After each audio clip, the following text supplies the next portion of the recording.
I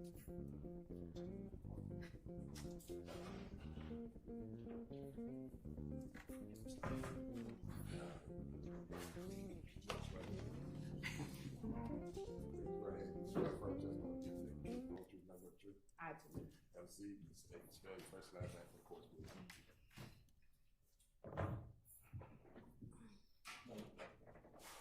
Sharon Latners, SharonLatners.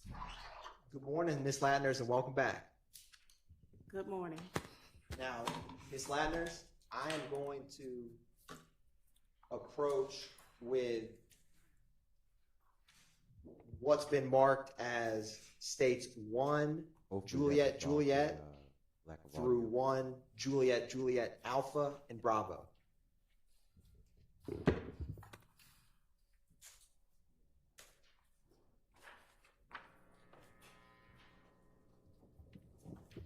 Now, Ms. Latners, if you can take a minute and look through those 3 exhibits and just look up at me when you're ready.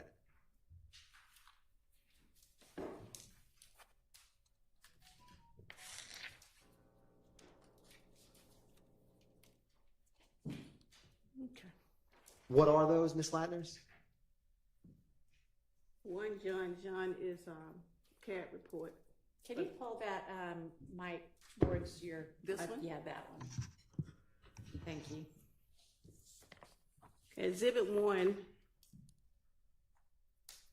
John 1, I'm sorry, 1 John, then 1 John 8 is a copy of the CAD report for the incident. And what is that disc, Ms. Latners, 1 JJ Bravo? 911 calls. And Ms. Latners, do you recognize those? Yes.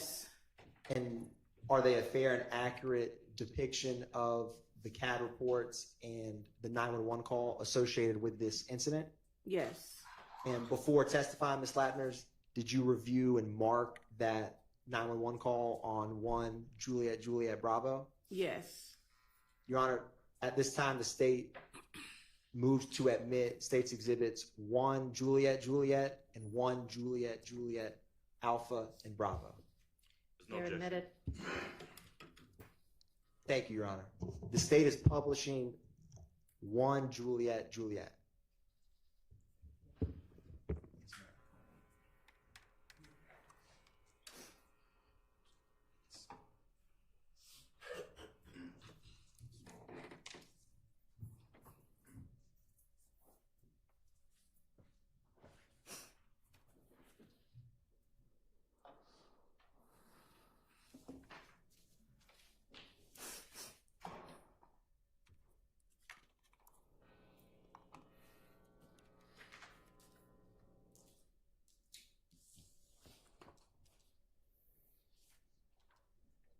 Now, Ms. Latners, what is the incident number for this CAD report?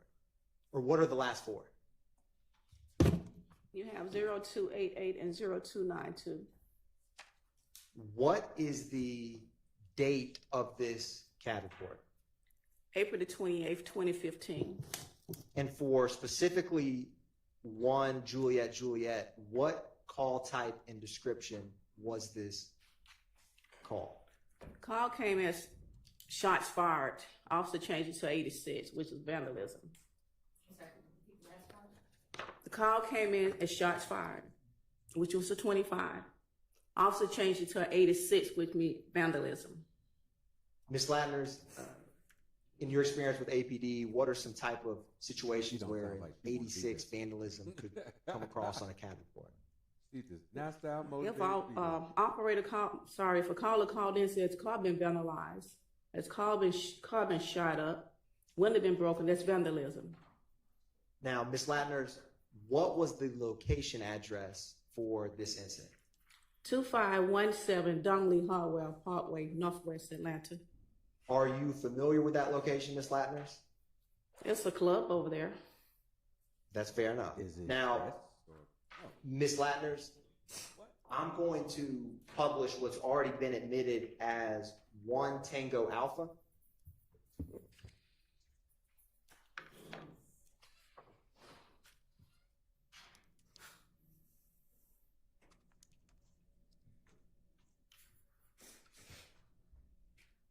Now, Ms. Latners, a couple weeks back, did you and me talk about 1 Tango Alpha? Yes. And what is the address of 1 Tango Alpha? 551 Woods Drive, Northwest Atlanta. Ms. Latners, you actually don't have that before you. You have, if you look on, is your screen working on that laptop with the Zoom? Yes. I just published an exhibit you don't have physically before you. Okay. What is the address for 1 Tango Alpha? On this screen, it says 2517 Donnelly Hardware Parkway, Northwest Atlanta. Is that the same address as 1 Juliet Juliet we were just discussing? Yes. Your Honor, republishing State's Exhibit 1 Juliet Juliet. Now, Ms. Latners, was this a 911 call or officer-generated CAD report? Officer-generated CAD report. What time was this CAD report generated? Officer pulled out on the call at 02:20 a.m. hours. What time was the call, and is this 1 Juliet Juliet, Ms. Latners? Say that again? Is this 1 Juliet Juliet? Yes. Is the dispatch time and the call received time the same? Yes. Is that because it was officer generated? Yes. Now, what time was this call cleared? It cleared at 04:34 a.m. hours. Now, do you see on page 1, Ms. Latners, under unit information, there's a number of, it says SEC unit and then has numbers? Yes. Now, what does that indicate? Well, it looks like a off-duty unit was working at the club. He pulled out.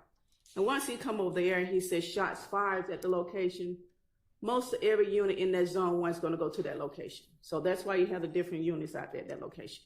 So do each of those units that have a different number reflect a different officer? Yes.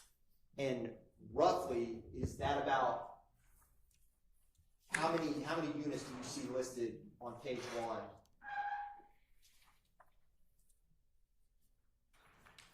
12 units. Now, Ms. Latners, turning to page 2, do you see at the top, does it continue to list different unit numbers that responded? Yes. How many do you see on the top of page 2? 5 units. So in total, is it about 17 units that responded to this call? Yes. Now, do you see beneath that, Ms. Latners, where it has unit times and has a number of codes?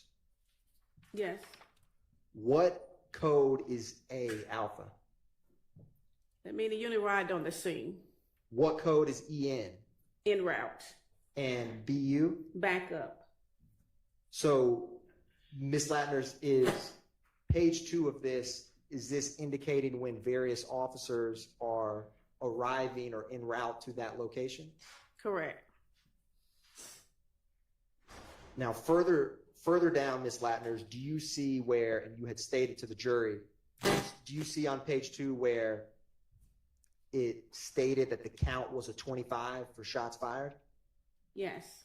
And does it list that count changing to an 86 further on in the CAD report? Not on the second page, it doesn't. If you turn to page 3, Ms. Latners, do you see where there's a code for RT?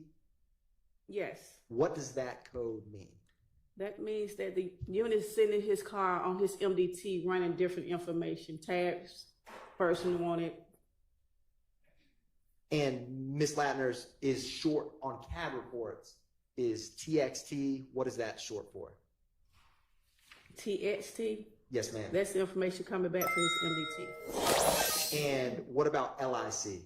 License. Now, Ms. Latners,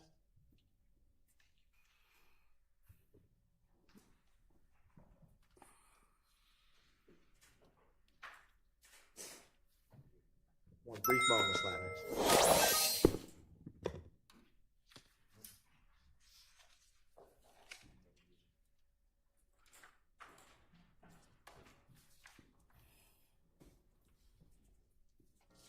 So, Ms. Latner, I want to walk through this with you. Starting on page 3, you see the time 2:27:57 a.m. on the top of page 3. 2:27:50 what? 57. Yes. Can you tell the jury what that indicates? That indicates that the unit is running someone tag. Well, it shows license. I'm sorry, correct. License. And what are the last 4 of that license? 4209. Now, Ms. Latner's a little bit further down at 229:34, kind of in the middle of the page. Do you see the code at 229:34? They're running another license plate. Is that a different last 4 of the license plate? Yes, 7542. And Ms. Latner's kind of towards the bottom of page 3 at 251:57. Do you see that code? Yes. Is that a different last 4 than the previous 2? Yes. Is that another vehicle and license that's being ran? Yes. Now, turning to page 4, Ms. Latner, you see at the top at the time 3:12:15 a.m. Okay. What code or what is happening on the CAD report at 3:12:15 a.m.? They're running another license plate, 0994. Turning Ms. Latner to 3:16:49, kind of towards the middle of the page. Do you see that? Yes. Can you tell the jury what that indicates at 3:16:49? They're running another license plate, 9521. Ms. Latner's turning to 3:23:49 a.m., kind of towards the bottom of the page. Do you see another code at that time? They run another license plate, 7271. And Ms. Latner's finally at 3:40:57 towards the bottom of the page. What is happening at 3:40:57? They're running another license plate, 9843. Now, Ms. Latner, is that 7, or how many is that 7 license plates that you just indicated were reflected in the CAD report? Yes. Do you see the 4th row above the CAD narrative at 4:34:43 a.m.? 434 what? 4:34:43. Yes. What is occurring at 4:34:43? They did a report on each one of those license plates. They put in code 17. What does code 17 mean to pull that in? They did a report for whoever vehicles these are. Now, Ms. Latner's flip it to page 1 briefly. What time was this case cleared? Cleared their 0434 a.m. hours. Is that the same time as when you indicated they generated a report on page 4? Yes. What does the code DC mean? That just, DC is distribution. I'm sorry. DC is mean they cleared the call for that 17. Now, Ms. Latner, do you see a CAD narrative at the bottom on page 4? Yes. What is the first input in that CAD narrative? It shows 78 shots on calls, 67 vehicles shot up at location. What is it? Does it say no 78? No 78. What does that mean? No, look out on the person who did the shooting. And then it says 6 to 7 vehicles shot up at location? Yes. So with the 7 license plates that were ran on scene, is that aligned or not aligned with 7 vehicles being shot up? Yes. Ms. Latner, do you also see the second from the bottom in the CAD narrative on page 4? Is there any related incident numbers to this? Yes, it is. What is the last 4 of the related incident number? 0292. And Ms. Latner's the very last at 3:51:45 when it says M-type 25 to 86. Is that what you were describing of the count changing for the jury? Yes. Ms. Latner's, I want to turn to Is that the end of this CAD report for 1 Juliet Juliet? Yes. Ms. Latners, I want to turn to 1 Juliet Juliet Alpha. Is 1 Juliet Juliet Alpha related to the CAD report we just discussed? Yes. Is the last 4 of that CAD the same last 4 reflected in 1 Juliet Juliet that we just discussed? Yes. Is it the same? What date is this? April 28th, 2015. Now, what zone and beat are these 2 CAD reports? Zone 1, and they're on beat 109 speed. Now, for CAD report 1 Juliet Juliet Alpha, what is the address? 551 Woods Drive, Northwest Atlanta.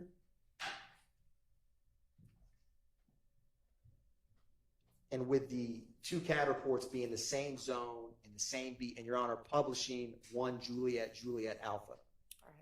are they in the same part of the city, Your Honor? Sorry, Ms. Latners, or nearby? Yes. Was this call, unlike the first call, a 911 or officer-generated call? Came through with 911. What time was the 911 call? 02:20 a.m. hours. What time was the call received with dispatch? Dispatch received the call 02:21 hours. Now, Ms. Latner's just briefly glancing back at 1 Juliet Juliet, is this 911 call after or before the officer-generated CAD report we just discussed? A couple seconds after for the officer generating it. When did officers arrive to this 911 call? First officer arrived at 02:26 hours.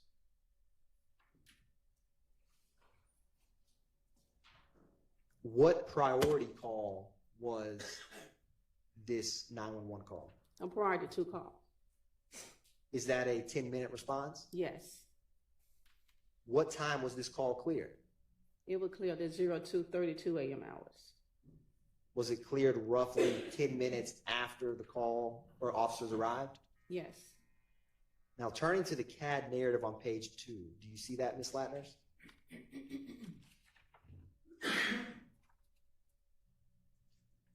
The 4th row from the top at 2:21:28 a.m. Can you tell the jury what that indicates? The call advised the operator they heard about 30 shots in the area. Now, Ms. Latners, the very last input at 2:23:36, does it have a related CAD report? Yes, it does. And is that related CAD report 1 Juliet Juliet? Yes. Now, Ms. Latners, I'm going to publish is 1 Juliet Juliet Bravo, the 911 call that corresponds with this CAD report? The disc you have before you? Yes. Your Honor, at this time, the state's going to publish 1 Juliet Juliet Bravo for the jury.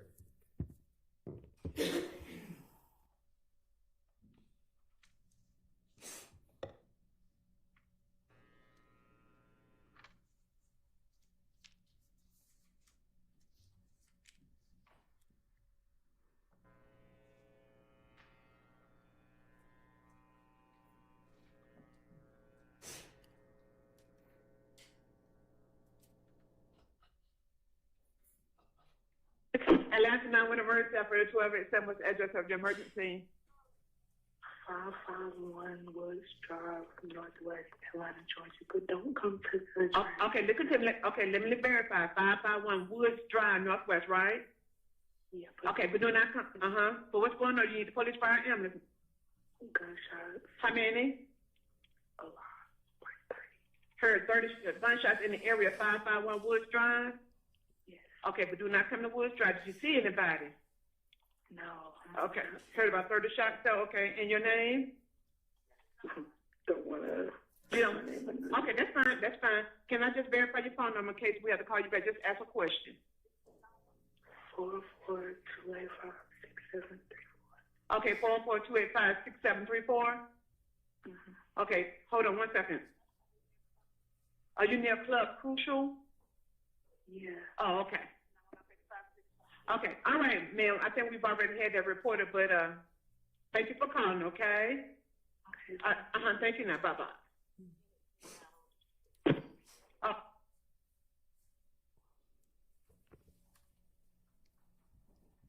Now, Ms. Oh, Ladders, we already I'm know going about to that. approach you Thank you with for calling what's been back. marked as Don't even worry about 1 it. Just go kilo back to sleep. kilo through 4 kilo kilo alpha. And I'm going to grab these Juliets from you. Or actually, I'm going to leave them up here.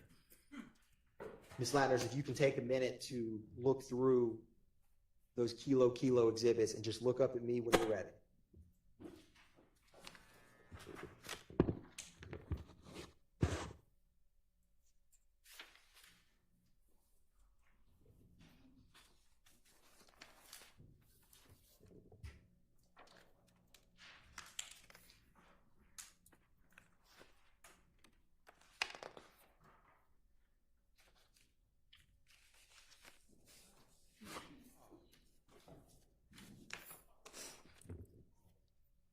Ms. Lattners, what are 1 kilo kilo through 4 kilo kilo alpha that I just gave you and you just reviewed? CAD reports from April 28th, 2015. And how do you recognize them? Yes. Is one of those a disc? Yes. Is there any significant markings on that disc? My initials. Were you able to listen what's on that disc before testifying here today? Yes. And Ms. Lattners, are 1 kilo kilo through 4 kilo kilo alpha a fair and accurate depiction of the CAD reports and 911 call for this incident? Yes.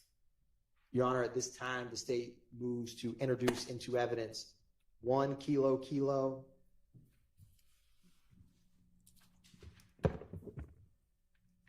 2 kilo kilo, 3 kilo kilo, 4 kilo kilo, and also, Your Honor, the 1 through 4 kilo kilo alpha. All right, that's heard a minute. Thank you, Your Honor. Now, Ms. Landers, in publishing 1 kilo kilo for the jury.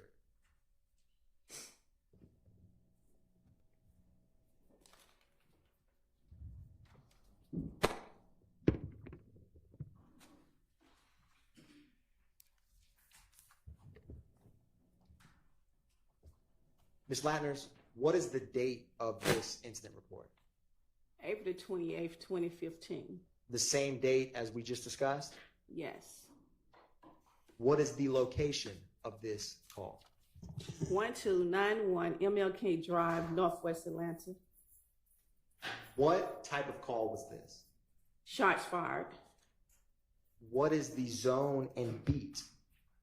Zone 1, 105 speed.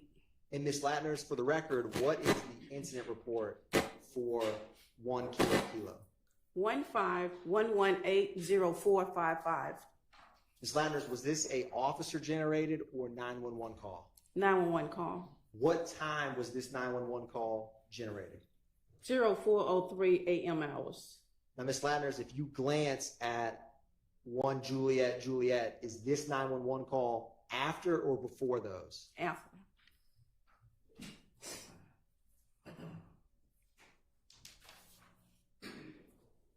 You said it was made at 040325? Yes. When was the call received at dispatch? 0434 AM hours. When were officers dispatched to that location? 0405 AM hours. And when were officers cleared from this scene? 0412 56 AM hours. Now, Ms. Lattners, do you see at the bottom with the CAD narrative? Can you describe what at 4:04:34 a.m. for the jury, what that indicates? Caller advised he heard he heard shots fired in the area. Does that indicate that the caller heard 8 shots fired in the area? Yes. Now, Ms. Lattners, at the top, do you see the disposition for this CAD report? It shows code 12 and also say CCAD 0462. And does code 12 signify that there's some type of investigation? Yes. Ms. Lattners, do you have before you 1 kilo alpha, or already admitted, Your Honor, the state's going to publish 1 kilo alpha.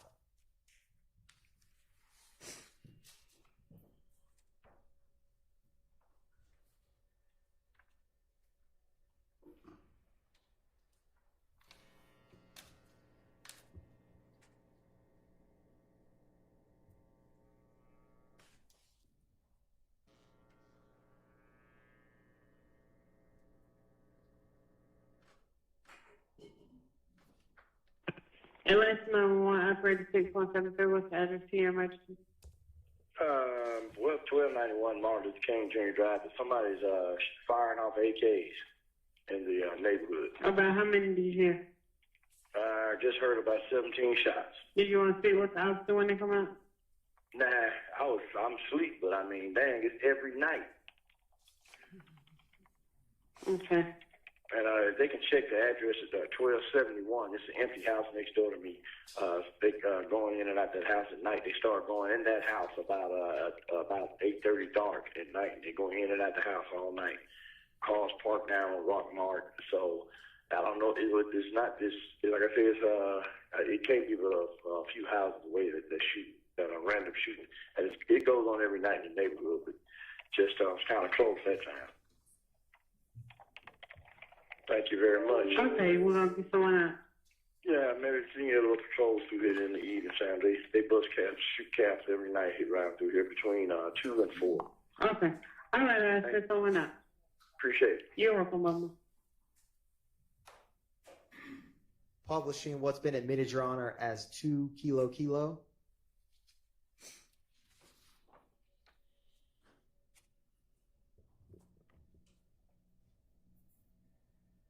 And Ms. Latners, with all of these kilo exhibits that we're discussing, was there, how many total cattle reports do you have before you? 4. And were all 4 of those related to the same incident? Yes. Ms. Latners, in 2 kilo, what is the incident report for this CAD report? 151180456. Was 1 kilo, did that end in 455? Yes. Is this 456? Yes. And Ms. Latners, when CAD reports come through APD, do they get incident numbers in sequential order? Yes. So this is the next incident report after 1 kilo. Yes. What is the location for this incident number? 1469 Mill Street Southwest. What is the zone and beat for this CAD? Zone 1, 104 is beat. Is that the same zone and beat as 1 kilo? No, the first one was 105's beat. Is 104 near 105's beat? Right next door. What was the source of this CAD report? Was it a 911 call or officer generated? 911 call. What time was this call received? 04:03 a.m. hours. Was that after or before 1 kilo? After.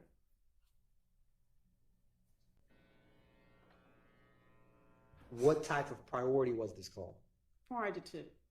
Is that a 10-minute response time? 10 minutes. What time was this call cleared? 04:12 hours a.m. 04:12 a.m. hours. Ms. Latners, comparing 2 kilo with 1 kilo, how close in time is the clearance between the 2 calls? About 5 seconds off. What was the disposition of 2 kilo? Code 12, investigated CCAD 0462. Is that the same CCAD 0462 referenced in 1 kilo? Yes. Publishing, Your Honor, 3 kilo? This is going to be Ms. Latners, what is the incident number for 3 kilo? 151180460. just this monotone condescending. Is this the same date as what we just discussed? Yes. It's not bad.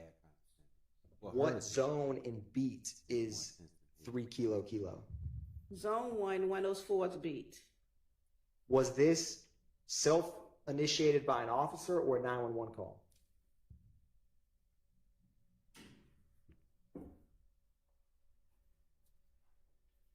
It's 911 call. Now, Ms. Latners, what time was this call received? 046 a.m. hours. How close in time is the 04, 06, 07 hours to 1 and 2 kilo kilo we just discussed? Couple of minutes off. Ms. Latners, what time was this call cleared? 0408 a.m. hours. And turning to the CAD narrative at 4:06:07 a.m., can you explain for the jury what that indicates? Received a call. Call advised several shots heard in the area. And Ms. Latners, turning to the top, what is the disposition for 3 kilo kilo? The 911 canceled the call. Dispatch canceled the calls because all of it was related to the first two calls. And she marked as CCAD 04620456, since all in the same area as 104's beat. Is that why, Ms. Latners, the call was canceled 2 minutes after this 911 call was generated? Correct.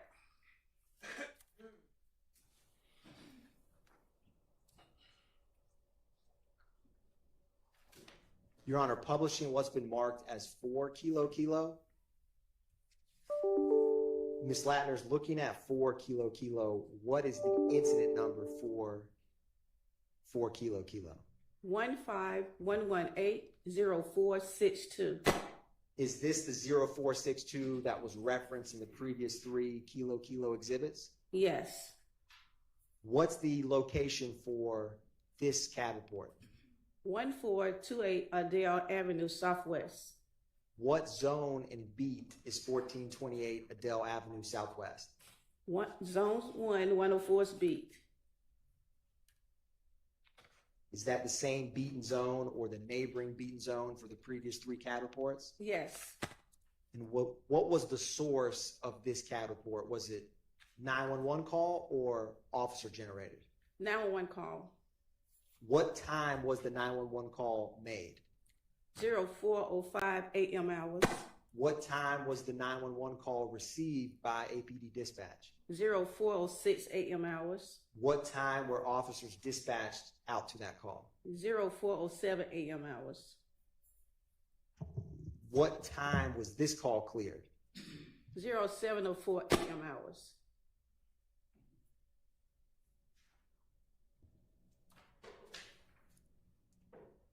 Now, Ms. Latners, you see on page 1 it has unit information. Yes. Who was the primary unit on this call? 1104. And is there any officers listed for this case? Yes. Their name. Adrian Pitts. Is there multiple unit numbers beneath 1104? Yes. Is that multiple officers responding to this call? Yes. What type of call is this? What's the code? Code is 50, person shot. Would a person shot code 50, what kind of response would that get? Priority 2. And how quick a response time is priority 2 within APD CAD? Should be quick as possible. We have 10 minutes to dispatch it out. Now, Ms. Latners, do you see on page 2 the CAD narrative at the bottom? Yes. Can you describe for the jury what is indicated at 4:06:28, the third from the top? It advised female shot, female grazed by bullet. What is after female grazed by bullet? Caller states someone shot up house. And Ms. Latners, 2 beneath that at 4:07:40, is it reference a related incident number we've already discussed? Yes.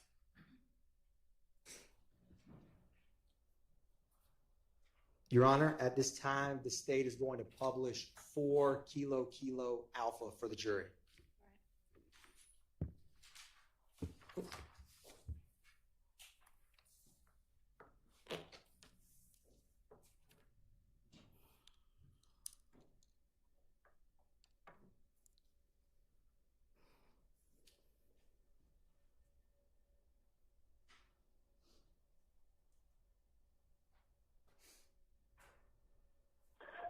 Put that weed out. I'm going And that's the 911, operator 6587. What's the address of your emergency?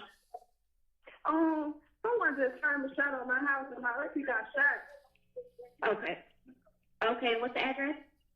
1428 1428 Adair Avenue. Adair? 0314. Is this in a house or an apartment? You said what now? Is this a house or an apartment? Our house? Okay, that's Adair Avenue Northeast? Southeast? I think it's southeast. Okay. 1428 Adair Avenue, Atlanta, Georgia, 30314. Okay, it's not coming up southeast. Hold on one moment. ABELE. Oh, Adele. Yes, ma'am. Okay. All right, hold for Grady.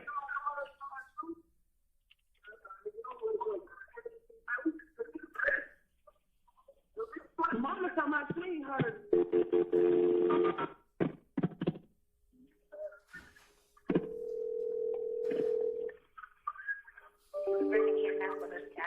Hello?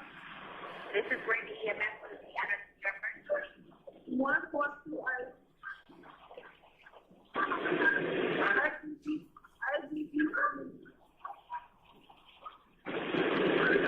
Okay, repeat that one more time.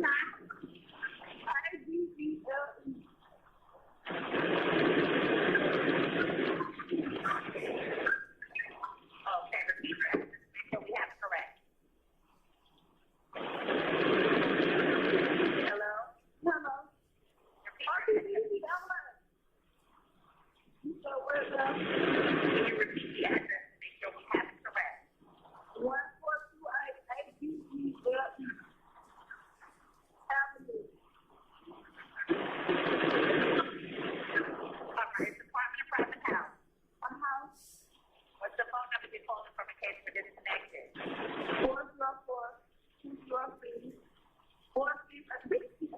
404-243-4682. All right, and what's your name? Diamond. Okay, now, can you tell me what happened? Oh, I was just, when I woke up with gunshot, people, somebody just told me, shooting up the house. Okay, was anyone shot? Big time. Okay. Are you with the patient right now? Oh, she lying in bed. Okay. Are you with her right now? You said what, ma'am? Are you with her right now, Simon? Yes, ma'am. Okay, how old is she? She is. She didn't get, the bullet didn't go through. She got straight. But she didn't, see how you got this away?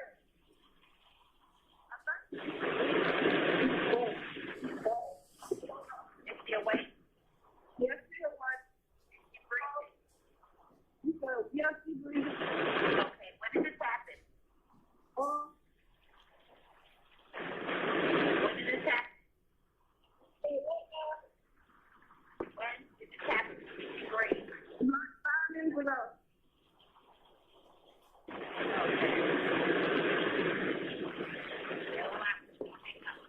Okay. Okay, and is there was still nearby? You said what? The person that was shooting, are they still in the area? Yes, ma'am, that's still in the house with me. Okay, is there any serious bleeding? No, ma'am. Bleeding at all? Yes, she's breathing. The bullet struck her. All right. Is she completely alert? You said what, ma'am? Is she completely alert? Yes, ma'am. Auntie, All right, what part of her body was injured? the butt. Okay, two shots in her butt. Yes, ma'am. Is there more than one wound? No, ma'am.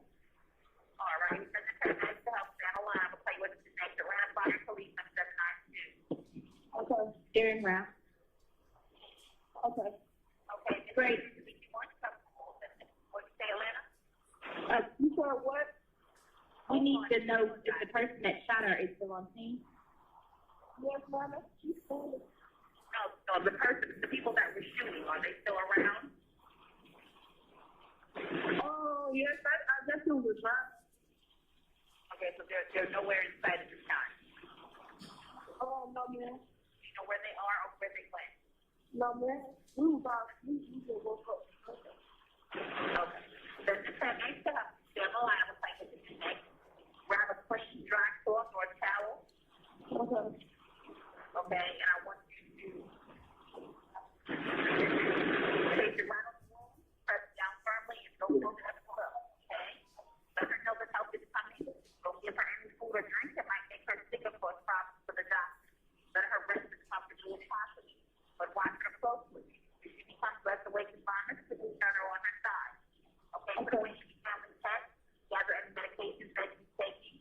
Please unlock your door. Shut on the outside light and pass the one to the paramedics. If she gets hurt, we'll look back for further instructions. We're on the way. Okay, the police is already outside. All right. Okay. Okay, thank you. Sure.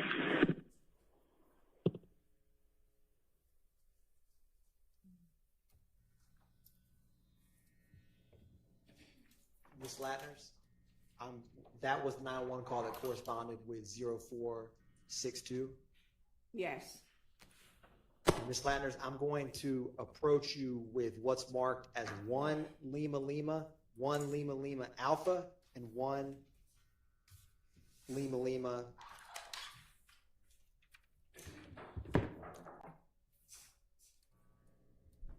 Excuse me, and 2 Lima Lima.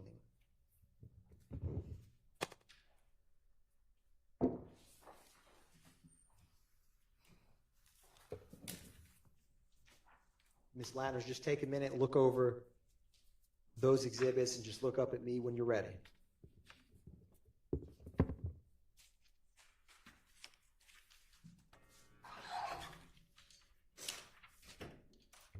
Ms. Latners, what are 1 Lima Lima, 2 Lima Lima, and 1 Lima Lima Alpha? Copy of the CAD report for that incident. Is there also a 911 call associated with those? Yes. And are they a fair and accurate depiction of the 911 call and CAD reports for this incident? Yes. Your Honor, at this time, the state moves to tender into evidence 1 Lima Lima, 1 Lima Lima Alpha, and 2 Lima Lima. You may. I'm going to come grab these, Ms. Latners, and be right back.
I'm going to give these back to you, Ms. Latners.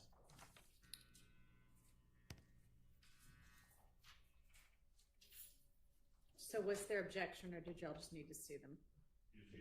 Okay, all right.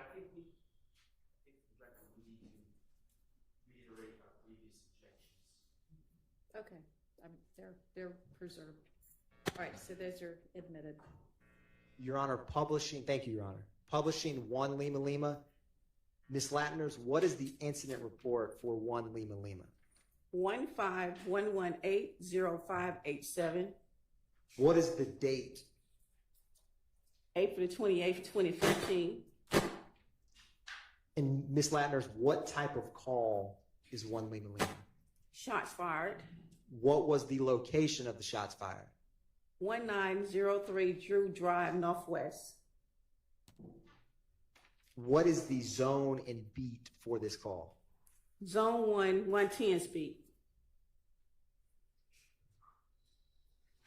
Now, Ms. Latners, was this a 911 call or officer generated? 911 call. What time was this 911 call made? 05:50 a.m. hours. And Ms. Latners, is this after or before the 2517 Donnelly Hollowell 1JJ we discussed? After. Is this after or before the 1428 Adele Drive we just discussed with Kilo exhibits? After. Ms. Latners, when were officers dispatched to this scene? At 05:53 a.m. hours.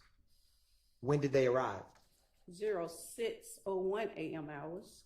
And what time was this call cleared? 06:44 a.m. hours.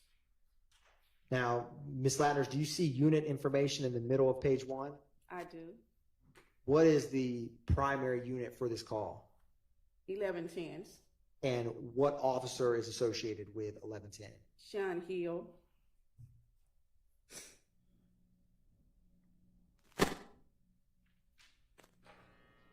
Now, Ms. Latner's turning to the CAD narrative,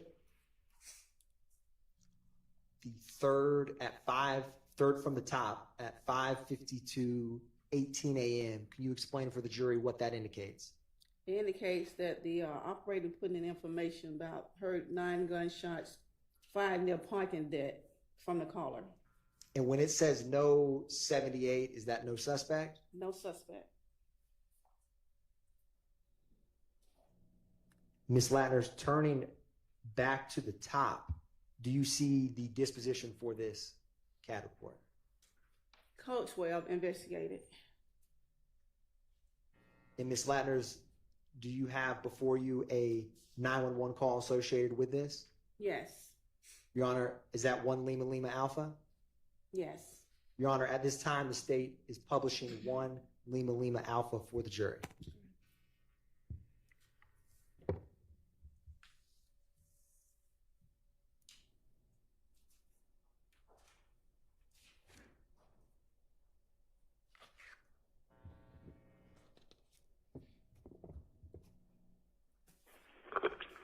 Atlanta 911, operator 6544. What's the address of your emergency? I said 1903 Drew Drive. 1903 Drew Drive? Yes. Do you need police, fire, ambulance at that location? I think it'll be the police. Okay, what's going on there? I just woke up and I just heard about 9 gunshots. Okay, can you tell me which direction you think it's coming from? It came from the parking deck.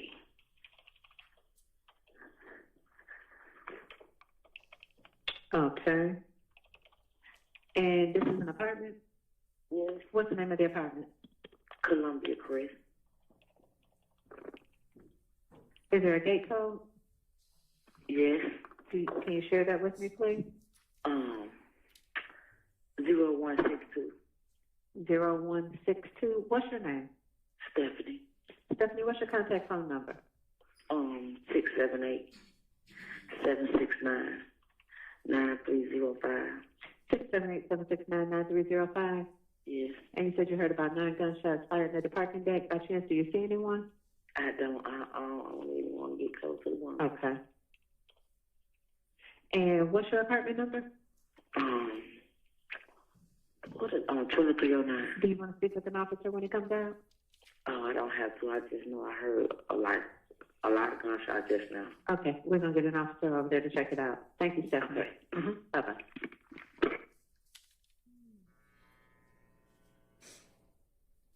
Publishing 2 Lima Lima, Your Honor, and Ms. Latner's, we're going to talk about 2 Lima Lima.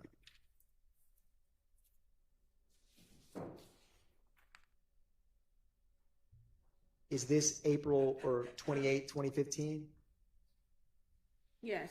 And Ms. Latner's, what is the incident report number for 2 Lima Lima? 151180588.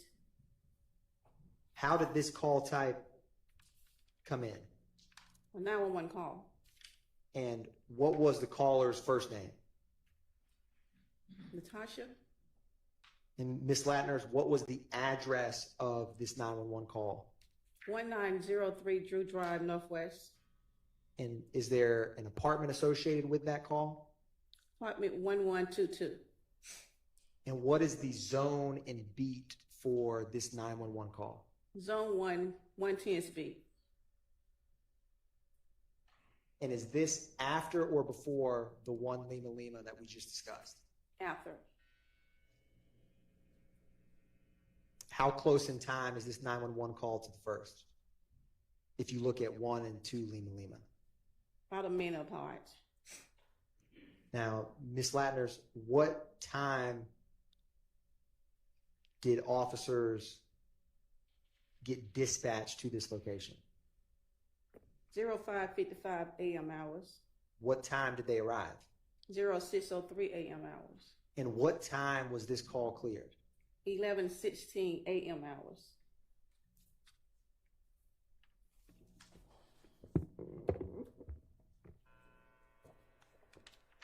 Now, Ms. Latner's, do you see in the middle under unit information?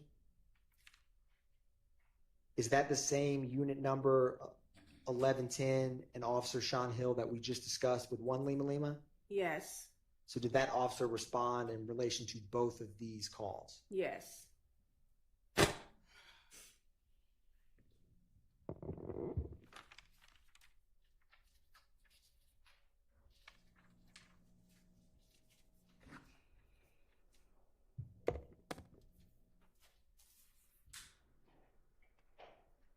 And Ms. Latner's, do you see on page 2 at 6:44:05 a.m. where it says M-type 54 to 86? Yes. What does that indicate for the jury? Call came in as a suspicious person. That's a signal for Atlanta 54. An officer asked the dispatcher change to 86 to vandalism.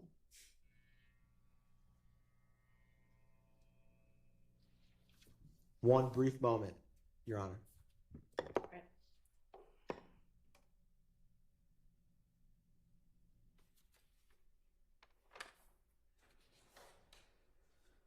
Thank you very much, Ms. Latner's. No further questions by the state, Your Honor. All right. Do any defense counsel have questions for Ms. Latner's? Thank you. On behalf of Ms. Wood. All right. All right, Ms. Latner's, thank you for your time. You are excused. Call your next witness.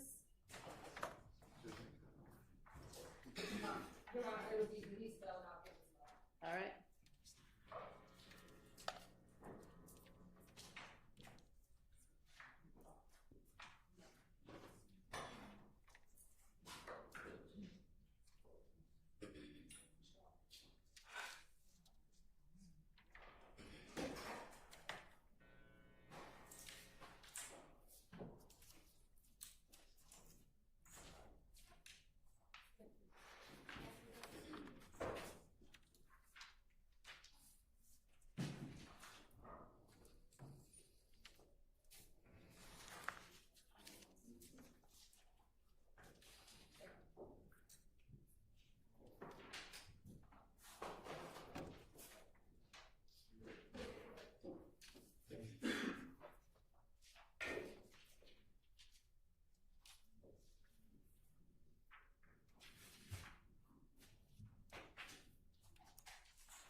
Raise your right hand. You swear the firm testimony you give today the truth, all the truth, nothing but the truth. Have a seat. State and spell your first and last name for the court. Now look at the mic, please. My name is Denise Bell. Spell my name D-E-N-I-S-E-B-E-L-L. B-E-L-L, yes. Good morning, Ms. Bell. Good morning. How are you? I'm a little nervous. All right. Is there anything we can do to make you a little less nervous? Not really. All right. Ms. Bell, appreciate your honesty. Would you do me a favor and set your purse down by your side? Yes, I can. And I'm standing over here. Would you direct your communication to the jury over here? They need to hear what you're saying, and you need to talk loudly and into the microphone if you can. Okay. Thank you.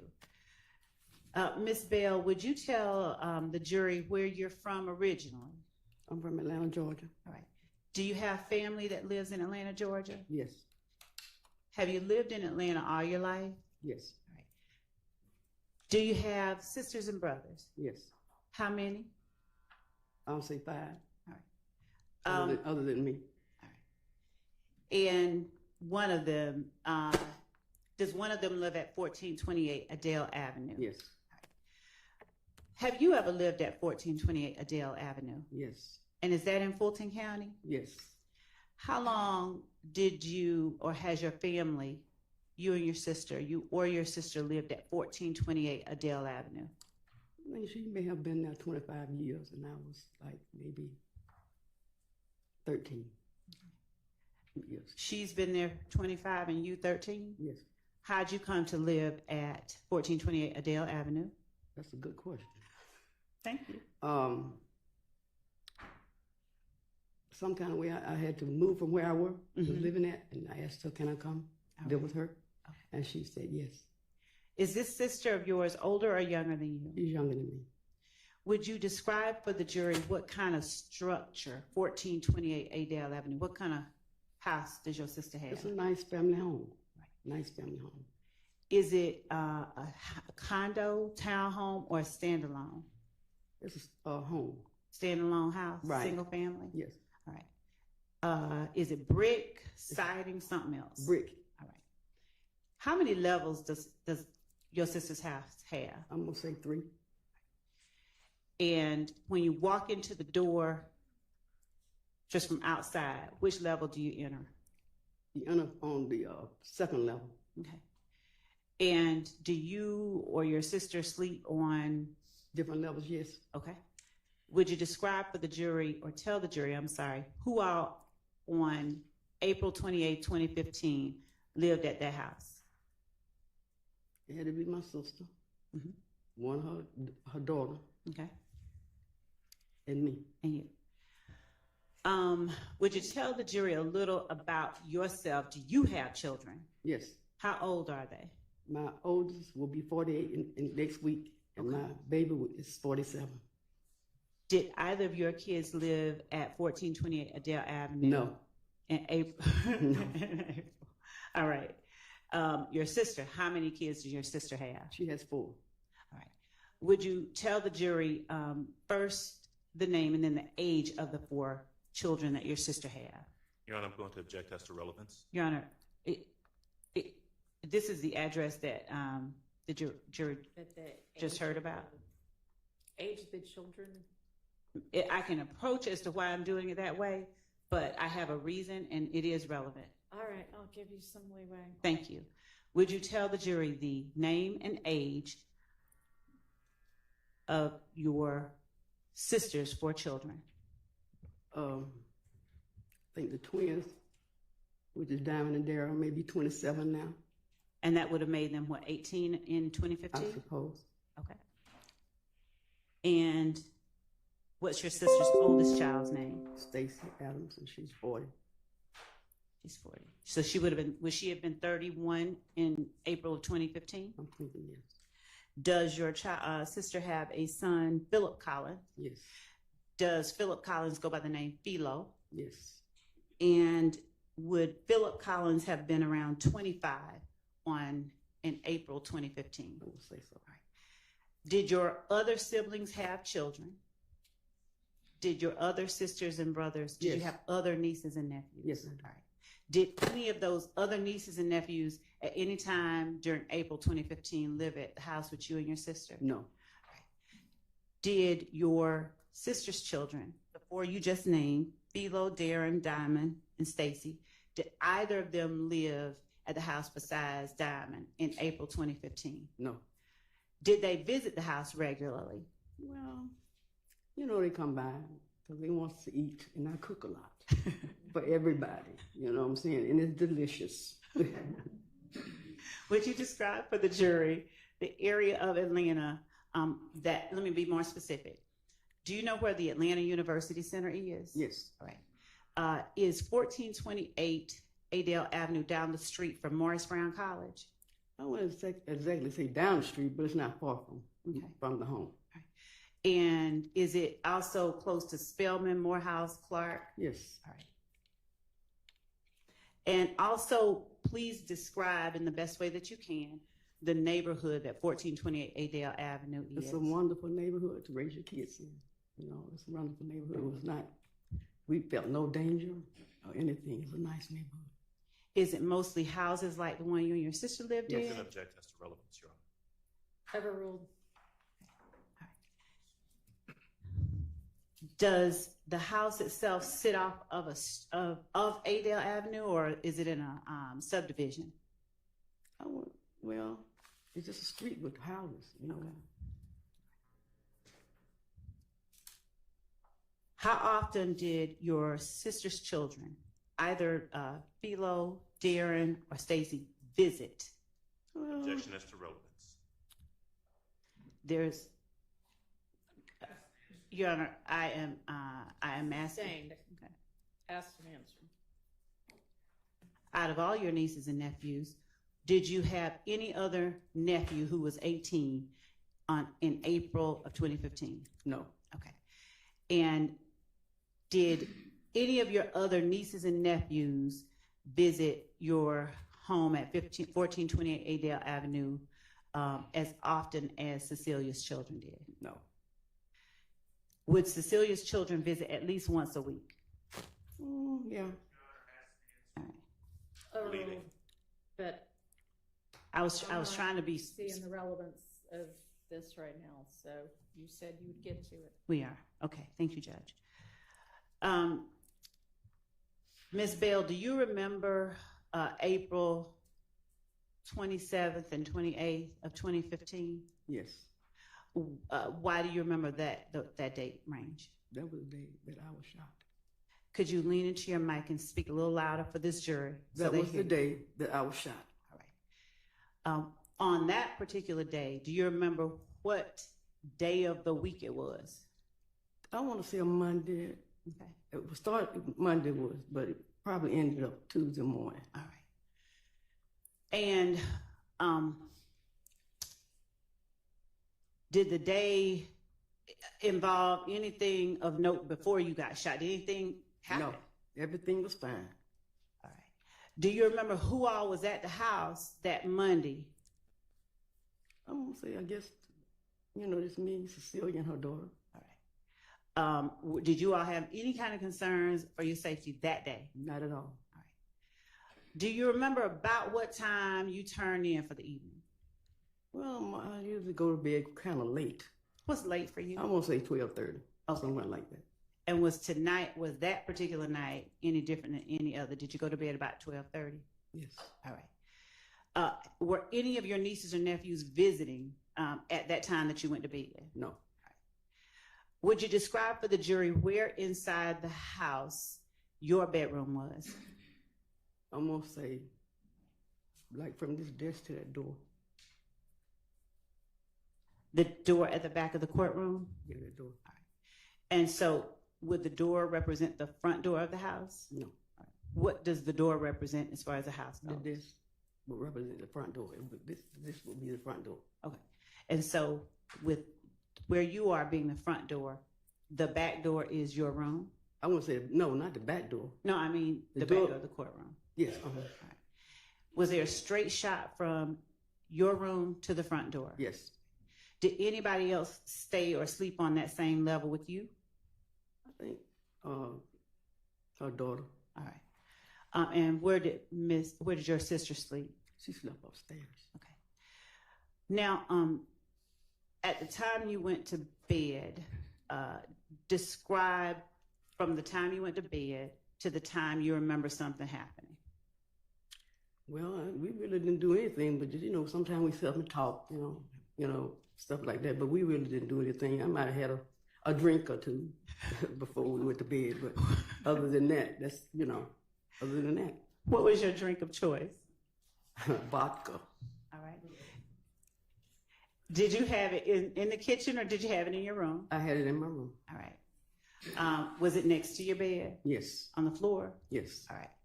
So tell the jury, once you went to bed, if you got up at any point before 6 a.m. What do you remember happening from the time you went to bed? Oh, well, the time I went to bed, anything really happened. Okay. Until the doorbell rang. All right. When the doorbell rang, what'd you do? I answered the door. All right. Do you remember about how many people were at the door? No, I don't. All right. Was it family or strangers that were at the door? Well, I would say family because I wouldn't open the door at 3 o'clock in the morning for a stranger. Fair enough. Was your sister's 18-year-old son one of the people that was at the door? It had to be a sibling, yes. Yes, it was. Okay. And were the other people with your nephew older, younger, or around the same age? Okay. I don't know them. Didn't know them. I didn't even see them. Okay. Your Honor, excuse me, I'm sorry. Could I have the witness pull the microphone a little bit closer, please? Yeah, I don't know if it's. Your Honor, actually. The problem is it doesn't move, it's stuck to the witness I maybe I need to move a little closer. Okay. I think that this one has.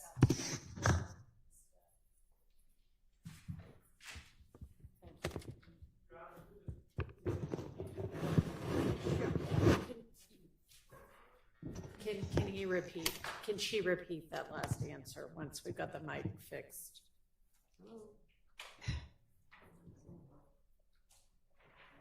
Try the one on the.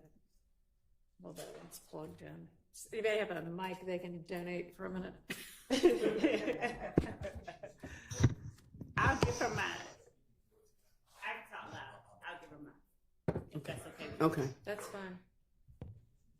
Miss Bell, I'm going to give you my microphone, and if you could just lean into my microphone, and I'll move these back just so we don't have feedback. All right, why don't you push that mic down towards your mouth?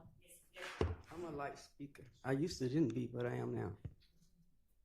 All right, and ask that last question so they can hear the answer. Thank you, Judge. Miss Bell, when you heard the doorbell ring at 3:30 in the morning, and you said your 18-year-old nephew came in, did you see the people who were with your nephew? Not recognizing, just did you see anybody else with him? It may have been, but I didn't pay any attention because once I opened the door and it was somebody that I recognized, I just walked away. I walked away from the door. I didn't really pay any attention. I just walked. It's 3 o'clock in the morning. I'm asleep. You know what I'm saying? So I didn't really pay any attention. Did the demeanor of your 18-year-old nephew or any of the people who were coming in cause you any concern? No. Did they were they being loud or rowdy or anything like that? No. Did they in any way appear angry? No. Do you know or did you recognize what they did once you let them in the house? No. Now, do you like guns? No. Do you make it known to your nephews and nieces you don't like guns? Yes. Do they respect you enough to respect the fact that you don't like guns? Yes. All right. So on this day, if it's 3:30 in the morning, was the previous day the Monday, or are we now in a Monday? The previous day was Monday. So if it's this 3:30 Tuesday morning, Yes. did you see any guns in the hands of anybody that you let in the house at 3:30? No. Do you remember what anybody was wearing? No. Was there any room on the level that they came into that you saw them go in the direction of? I didn't pay any attention. Tell the jury if what you did once you let them in the house. I went back to my bedroom. How far was your bedroom from where you parted ways with them? Oh, I guess a few feet. Did you hear anything from them, like anything? Nothing. Were you close enough to have heard if they had been arguing or anything? No. Were you close enough if they had been arguing to have heard it? I would have heard it. All right. Tell the jury once you got back to your room what you did. I stepped in my room, and by my alcohol being next to my bed, I figured I'd take a drink. But I didn't get a chance to do that. Why? Because gunfire rang out. And by then, I was hit. I was hit. What did you say right before you were hit? I picked up the ball, and then I put it back down because I was hit. Did you hear anything before you were hit? I guess I probably heard a gunfire, but nothing else. When you say you were hit, what do you mean? I was hit by a bullet. I was shot. I just said I was hit instead of shot. Did you immediately know you had been shot? Yes. What happened? How did you feel it? Tell the jury what that was. Well, actually, I didn't really feel any pain at that time. I was very scared, and I looked into my hallway, which is right my bedroom, the hallway right at my bedroom. So when I turned my back and looked around, the police was already there. Do you have any idea how long it took you to gather yourself and look around and see the police? I really didn't have any time. Did you see when you realized you'd been shot, were you able to see if there were any holes in the house for a bullet to have come through? Like, did you see where it came through? It came through my wall. Through your what? My wall.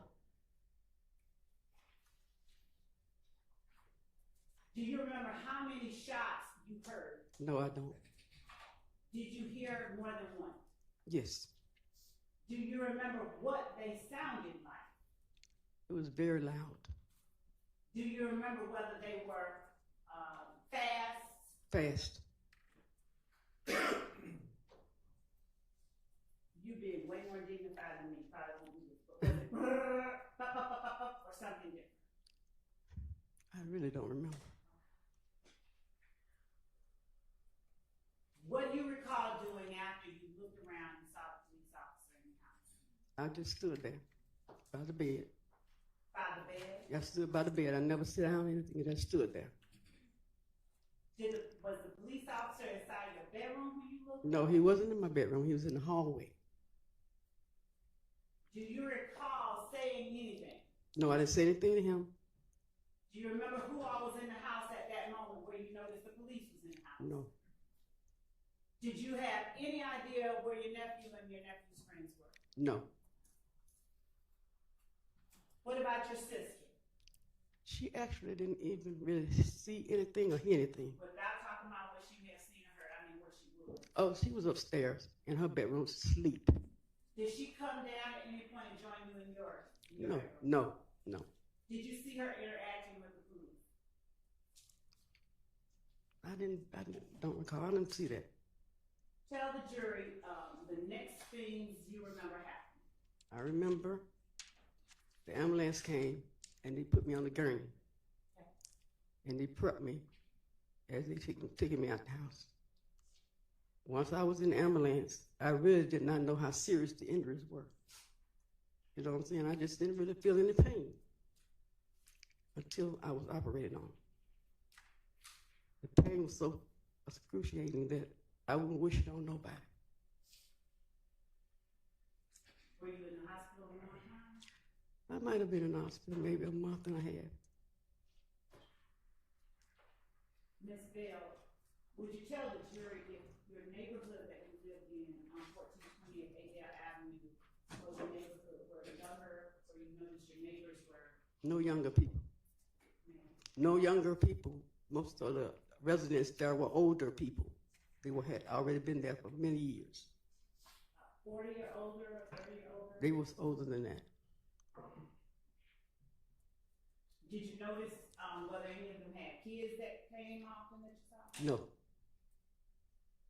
Ms. Bell, I'm going to show you what has been marked as State's Exhibit 5KK, and forgive me for not knowing the military. Kilo, 5 kilo, through 9 kilo, and a copy Mr. Brown is providing to the defense for them to look at while you take a look at 5 kilo through 9 kilo. And just tell me if you recognize the area depicted in these photographs. Looking starting at 5 kilo right here. Do you see 1428 Adele Avenue? Yes. Is that a fair and accurate representation in 5 kilo of what you and your sister's home look like Yes. in 2015? Yes. What about 6 kilo? Are you able to see the house from that? Yes. Is that too a fair and accurate representation of what the house looked like Yes. in 2015? Looking at 7, 8, and 9 kilo. Do you see 1428 Adele Avenue in each of these photographs? Not in this one. Okay. But and this one is 8 kilo. Yes. All right. What about 7 kilo? Do you see y'all's house in that? Yes. Does it look like it did in 2015 and 8? Yes. What about in 9 kilo? Yes. Now, do you see Adele Avenue in 8 kilo? No. So,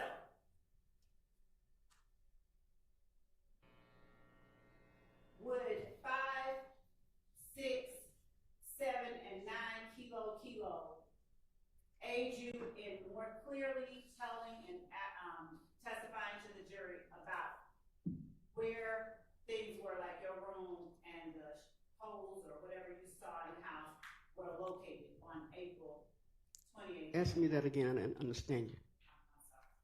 All right. Do you see anything different about the house at 1428 Adele Avenue in these pictures than the way the house looked in April 2015? No. Your Honor, state tenders 5 kilo, 6, 7, and 9 kilo as evidence. All right, admitted without objection. Ms. Nye, are you able to help us publish? Okay.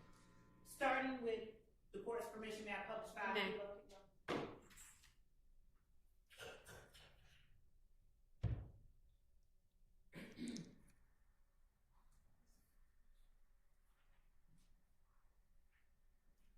And Ms. Bell, it's going to come up on screen in front of you in one time in just a minute.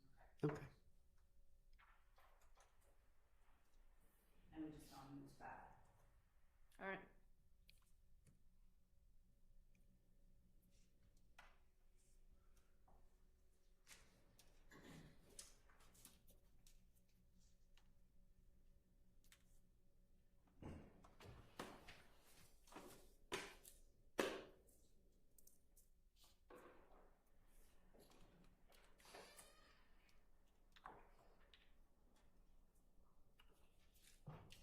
Once we blow it up,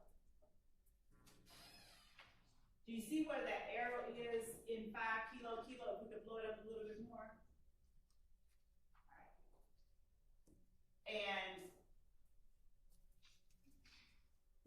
would you describe for the jury which of these houses is 1428 Adele Avenue after we get gray box out of the screen?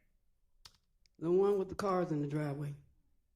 And would you tell the jury, are you able to describe for the jury where the front door of the house is?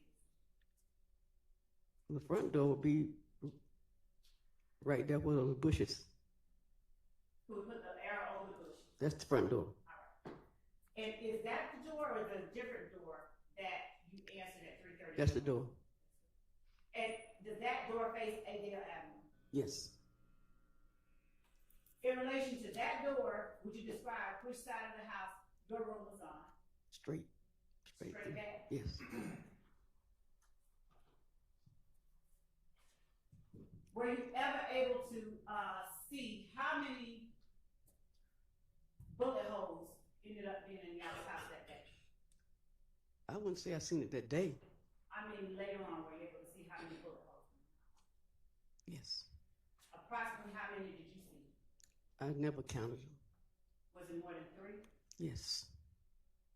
Do you know if it got up to as many as 10? I'm not sure. Do you know if that house had any bullet holes in it before No, ma'am. that day? Can I have a tissue? Yes, ma'am. I'm sorry. Thank you.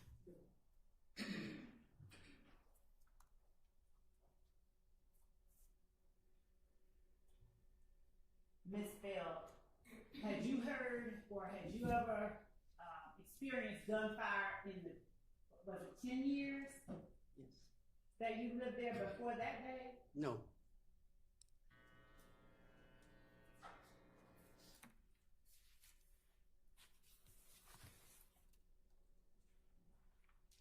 Did you know, or did you call 911? No. Do you have any memory of who, if anyone, called 911 in your house? No. Do you remember talking to anybody before the ambulance came? Do you remember having any No. conversation?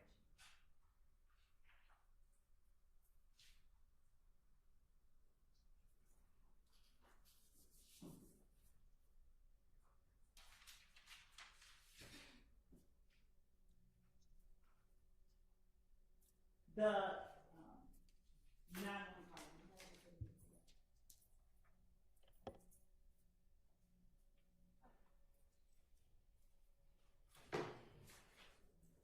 And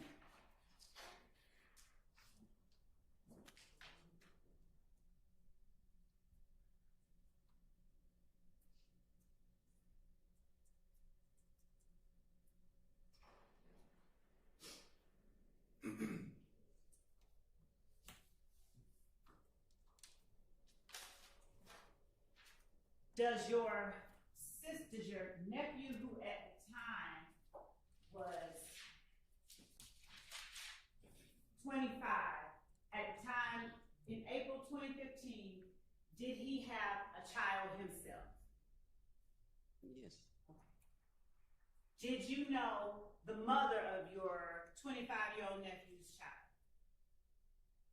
And by no, I don't mean like had a relationship with her, I mean, did you know who she was? I may have seen her. Did she live, did you know where she lived? No. Had you ever visited her No. house? Do you know if she lived in an apartment house like y'all's or something different? I'm not sure. Are you at all familiar with Drew Drive? Yes. How are you familiar with Drew Drive? Well, everybody knows the old Perry home. It's the old Perry home. And had you ever driven or gone to that area generally? No. All right. Do you have any idea how far it was from where you lived on Adel? No. Do you know whether your nephew's child's mother lived? Objection, Your Honor. Ask answers. She already said she didn't know her. Overruled as to that. Do you know whether your 25-year-old nephew's child's mother lived in that area?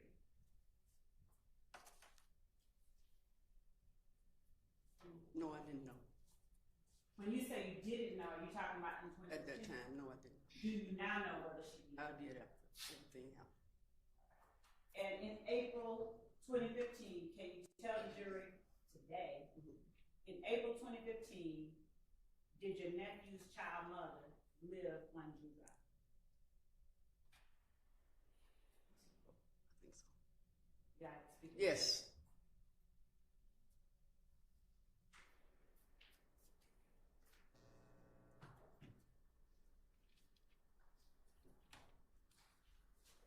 Did you drive at that time? No.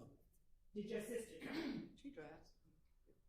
Now, the cars in the driveway of States 5KK, are those, that's not your car? Is No. that your car? No. All right. Is that your sister's car? No. All right. Do you remember what kind of car your sister drove? April 28, 20.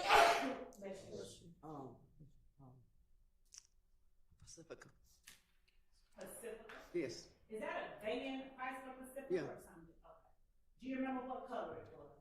It was like a blue. Blue? Yes. Any idea of whether it was dark, light? It was like blue. Okay.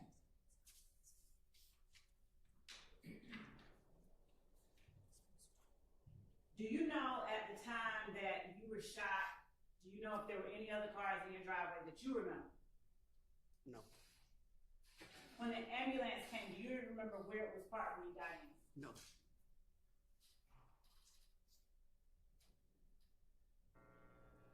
Did you ever see any shell casings outside the house? No, I didn't.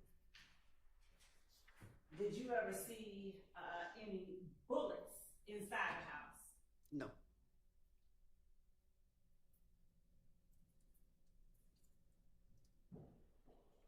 Are you able to tell the jury where in the house you saw bullet holes? Generally speaking, not necessarily exact places. I'm gonna say a picture window, which we call a picture window. That's old, but it was a picture window in my bedroom wall. Do I have is a picture window like over the sink in the kitchen or something? No, the picture window is the first window when First window. at the front door. Thank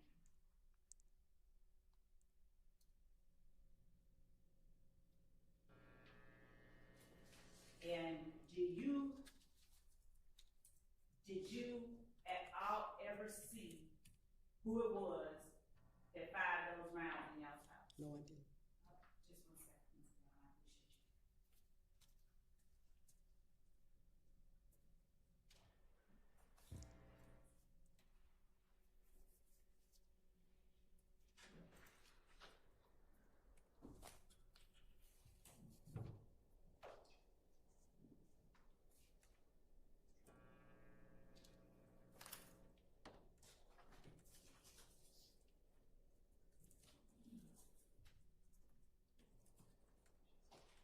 I'm gonna play for you, Ms. Bell, what's already been admitted as State's Exhibit 4KK, 4 Kilo Alpha.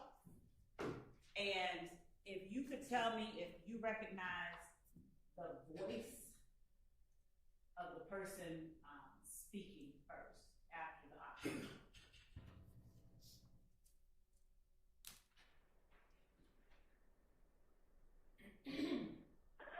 Put that weed out. I'm going Atlanta 911, operator 6587. What's the address of your emergency?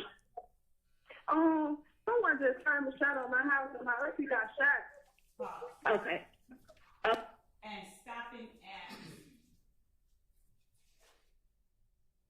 14 seconds in. Do you, without saying any names, do you recognize the voice of the person? I think that's my niece. The niece that lived with you? No. Okay, a different niece? Yes. Whose child was that niece? Wait, let me take that back. I'm not sure. You sound alike. All right, we're gonna play a little bit more. She said, okay, let me hear it again. She said, yes, keep playing. Okay, what's the address? 1428 1428. Adele Avenue. I recognize the voice. You're not in your head, so we can pause. Is that the niece that lived with you or just The niece that lived with me. All right. Thank you so much, Ms. Bell. Just 1 minute. I think that's all I have right now. Thank you. All right, do any of the defense attorneys have questions for this witness? On behalf of Ms. Williams, we have no questions. I don't have any questions. Anybody? All right, Ms. Bell, thank you for your time and you are excused. Oh, thank you. We need a break? Okay, let's take a restroom convenience break. And y'all have your next witness lined up, okay?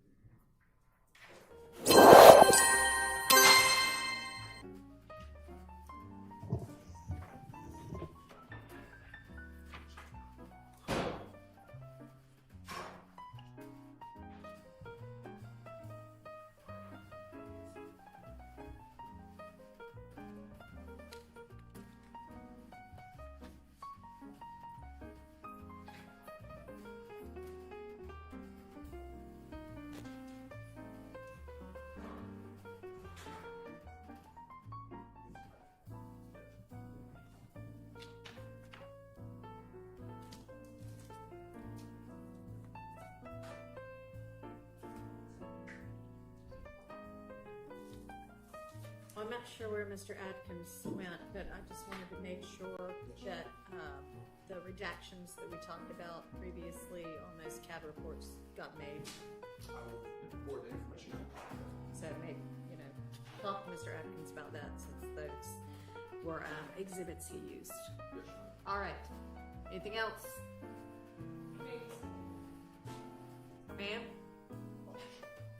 Did somebody else say something? Okay. All right. Let's take our recess. Be back whenever the jury's back. 10 minutes or so.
Home. She was one that was shot in the buttocks. We all To do that. April 25th, 1417.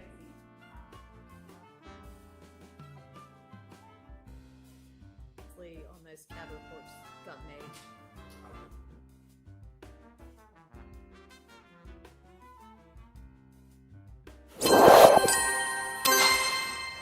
So maybe, talk to Mr. Atkins about that since those were exhibits he used. Yes, ma'am. All right. Anything else? Ma'am? Did somebody else say something? Okay. All right. Let's take our recess. Be back whenever the jury's back. 10 minutes or so.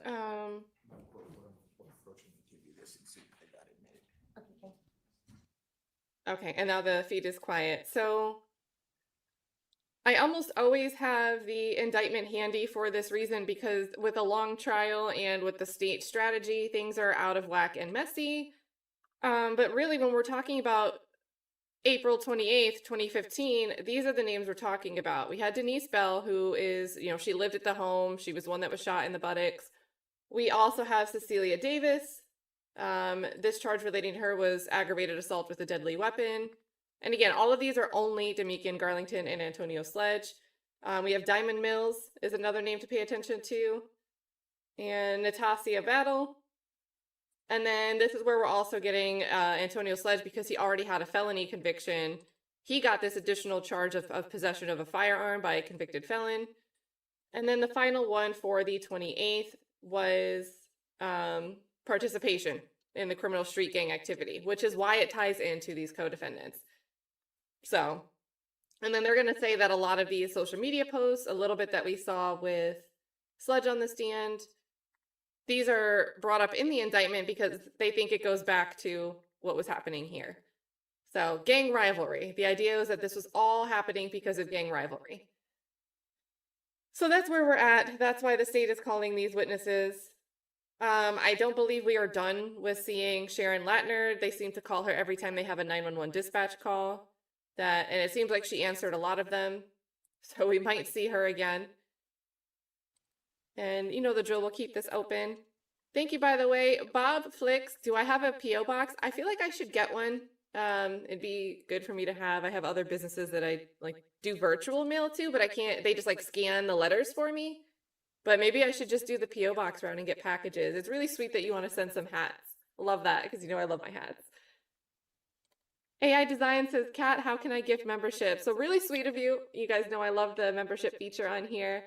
I think iPhone just doesn't like YouTube features like the gifted memberships. I think the best solution, unless someone knows otherwise, is if you have a computer, try on a computer rather than on an Apple phone. I don't know if you'd even be able to do it on like a Mac computer. But that feature, everyone always seems to say they can't do it because they're on an Apple device. So really sweet of you for thinking about it. But I think it's an iPhone obstacle. So maybe try PC. Not sure if you have an Apple PC and if that solves the problem. But thank you so much for being a member for a month. Gwennon, thank you so much for this earlier. Me changing the pin at the top of the chat. And Gwennon also says love to all with the green heart. Thank you to Ariel Bugs for becoming a member. And look, Ariel was born to be here because the A in her name, YouTube made it green for her. So she's already green. She belongs here. Tamara, oh, thank you for gifting 5 memberships. I saw a lot of people shouting out Tamara. It's been a while though, so thank you again, Tamara. I'm going to show you some love in the chat. Chloe Albert's Revenge. I am loving the OSL, Old Sap Life. Guys, shout out to the gardeners in the chat, the people that have the green thumb. I have a beginner's like 101 green thumb. I can only grow things like tomatoes and herbs, but I'm learning. I'm learning. So I appreciate the Old Sap Life. Pink Flowers Unite, and always good to see you, Chloe Albert's Revenge. HVAC for Dummies. And by the way, do you do like tutorial videos? Because if someone ever enters the chat like, you know, my so-and-so isn't working today, can I just be like, go check out HVAC for Dummies? I've got to see if you've got a channel. Because, guys, you can save a lot of money on some simple handyman tasks that a YouTube video can walk you through. I've done a lot myself. Help me with figuring out what was wrong with my garbage disposal like 2 weeks ago. Also, I forget what it's called, but there's like a valve behind the thing you use to turn the hot and cold water on for your shower. And where I live, this was built in the 60s and the thing inside was bad. And I was like, why is this leaking? So I got to YouTube and figure out how to do it. And it probably saved me a couple $100 and made me feel really proud for accomplishing something I didn't know I could do. So HVAC for Dummies, if you do YouTube tutorials, that is awesome. Please let us know.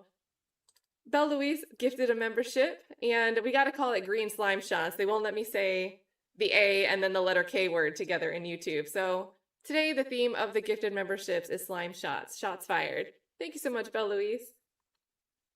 Noble01 says 1 Lima, Lima 2, Lima, Lima 3, Lima, Lima.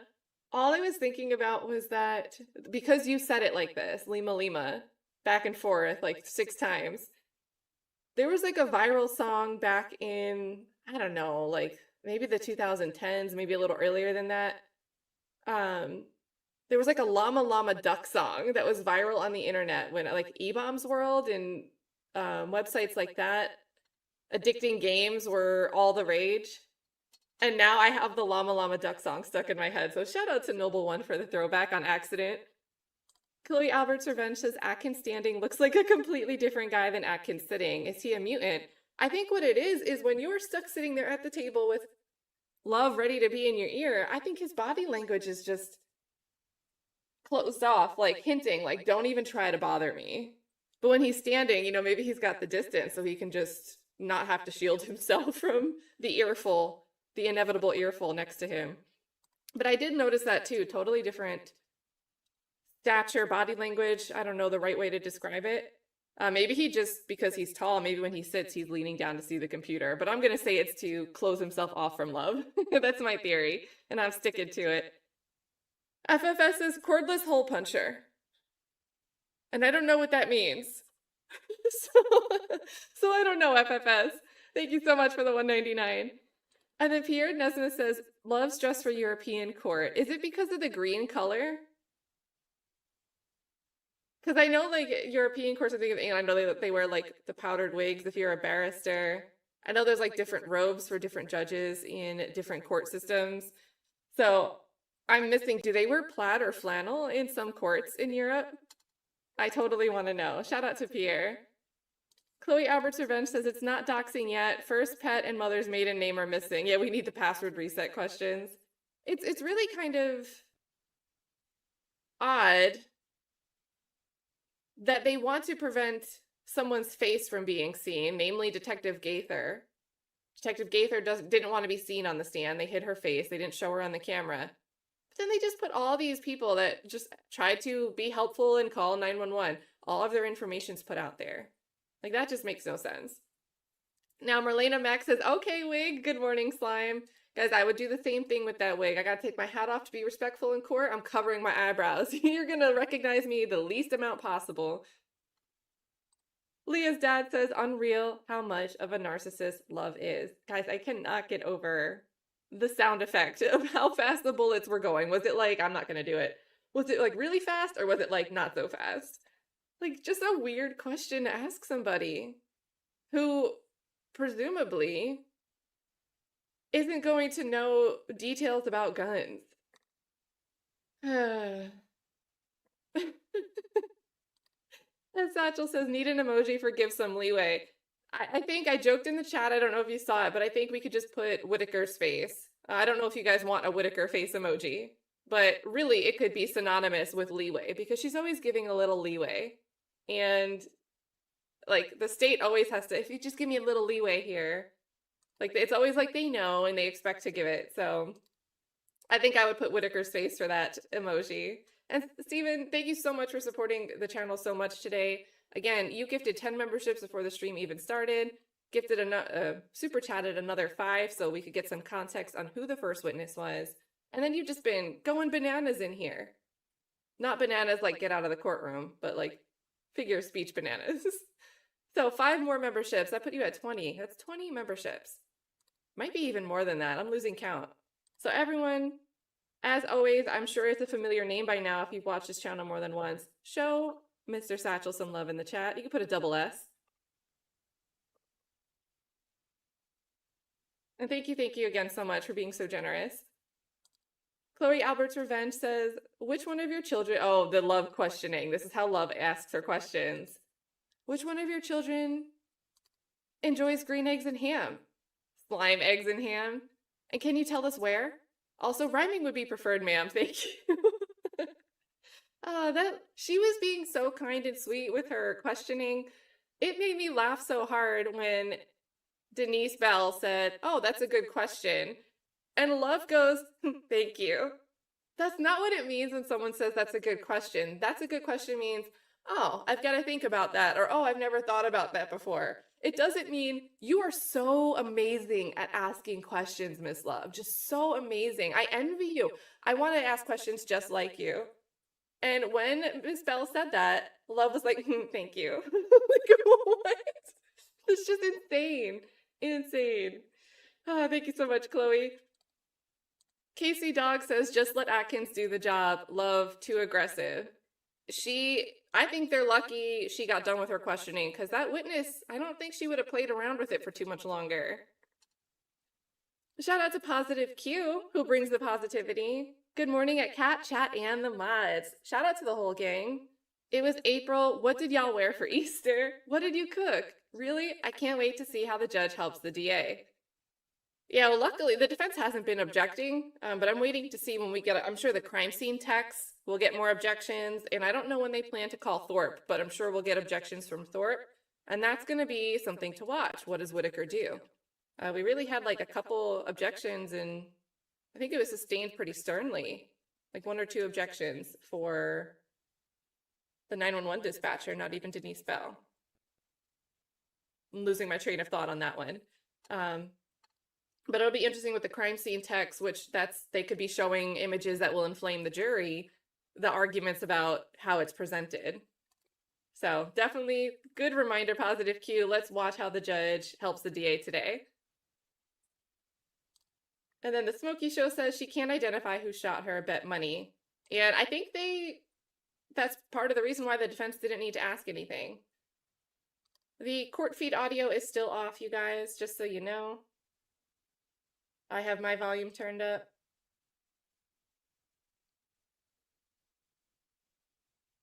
Whitaker's face is interesting.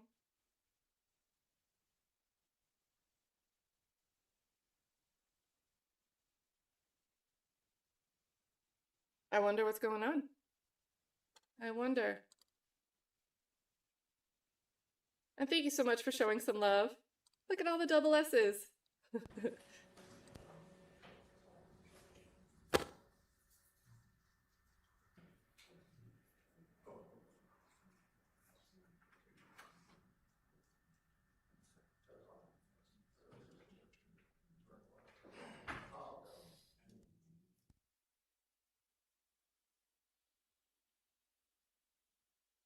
Oh, and we're back to the seal. I wonder what that was about.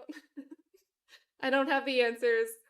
I'm sure we'll guess based on, I mean, unless it's a issue of the next witness isn't ready for whatever reason and they have to delay, we might not explicitly hear that that was what they were just sidebarring about, but I wonder if it's one of the crime scene texts and they're having an issue about what they plan to introduce through it. So, good times, good times. We'll have to see.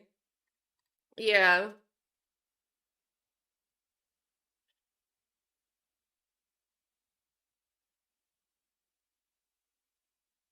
Wait, so Jason, do you think the judge looks upset because Officer Pitts is next?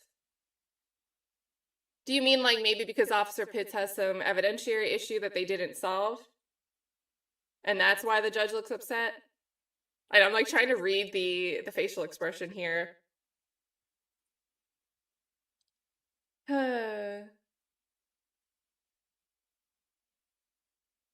Shout out to Ayanna Davis for becoming a member. Another name that I thought was green already. Always good to see you. Mark in Texas says, in my humble opinion, honorable opinion, Love is the type that believes she has a calling to clean up Atlanta. So many tactics are righteous. Yeah, I get the same impression. And I'm not saying it's not a noble intention, but it becomes like mad scientist once you're locked in. You don't see the chaos that you're creating and that you're not getting the result you think you're getting. So yeah, I'm with you. I am with you, Mark in Texas. And shout out to Pippi. Hope Pippi's doing well today.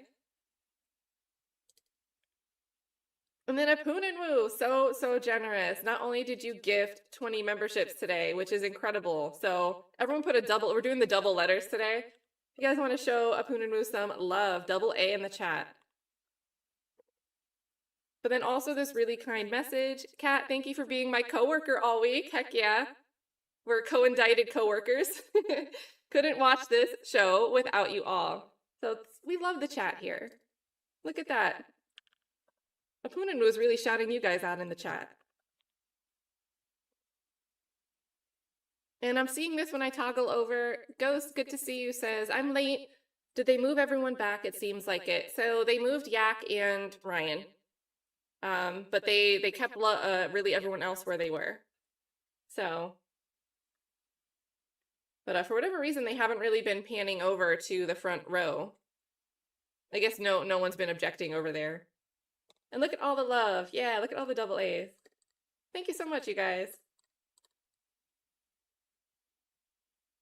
The A's with the green hearts.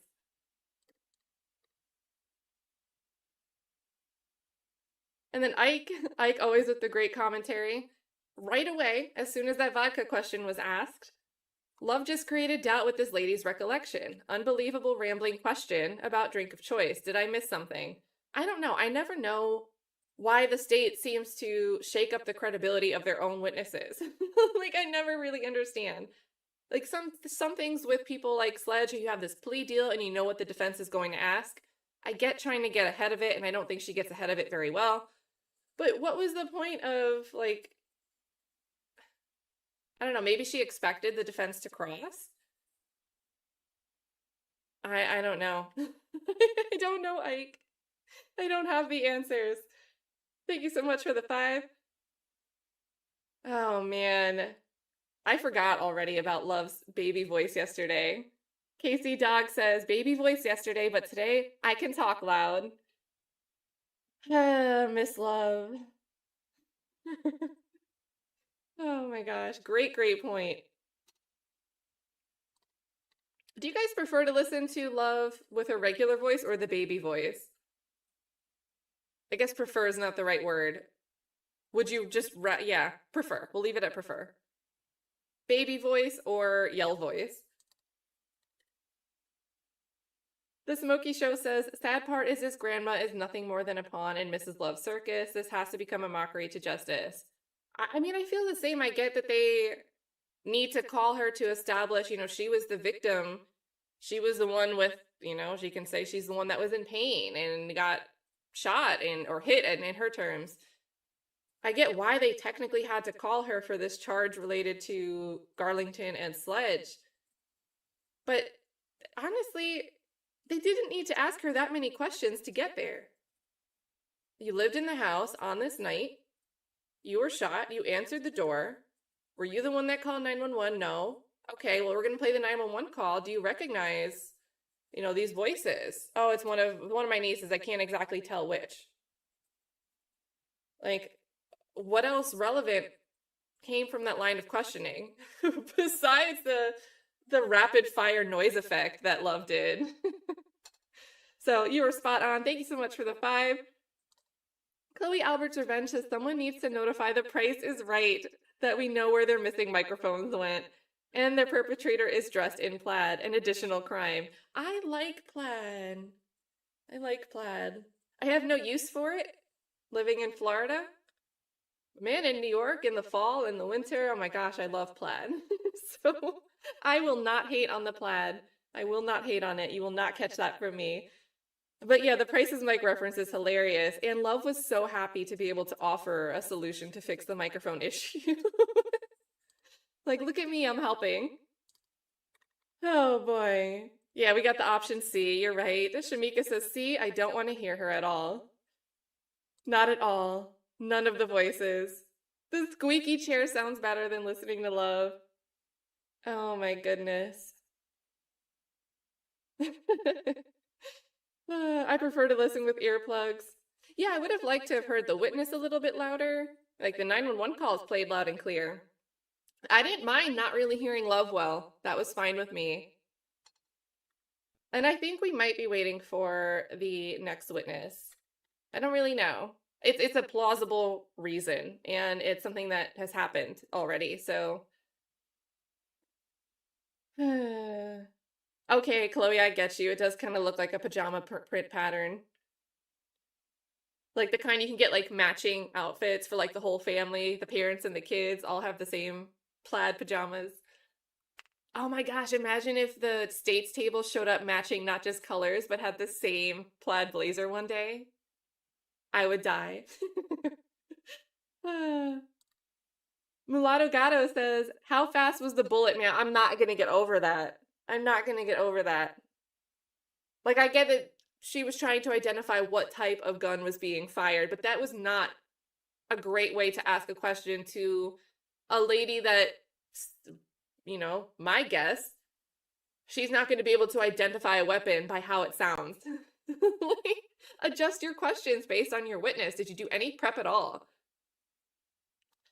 Thank you again for the good laugh. Black Butterfly says, lady said she was drinking vodka, so what exactly can she credibly remember but being shot? She was so pickled, she didn't know she was shot at first. And I would say, you can kind of have shock as an issue for recollection. You're sleeping, you're winding down for the night, you're not in a position where you're on alert. So there's a lot of reasons you might not know the context. Back up tomorrow with the jury again. So sorry about witnesses you may have had here, but just have them in the morning instead. Okay. What? All right, we'll be in recess till 2. What just happened? Okay, we got to go to Twitter. We got to go to the Twitters. Let's go to Kathy Rasan. A recess till 2, and they're sending... Okay. No update from Kathy Rasan. What the heck just happened?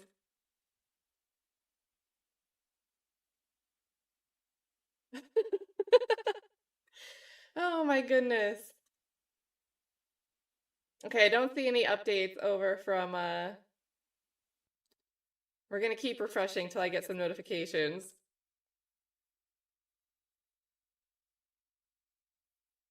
Well, they said to apologize to the witnesses that you had here. Right? I mean, we have the time to replay that real quick, obviously. We've got some time. Let's see. But she said sorry to the witnesses you already have here.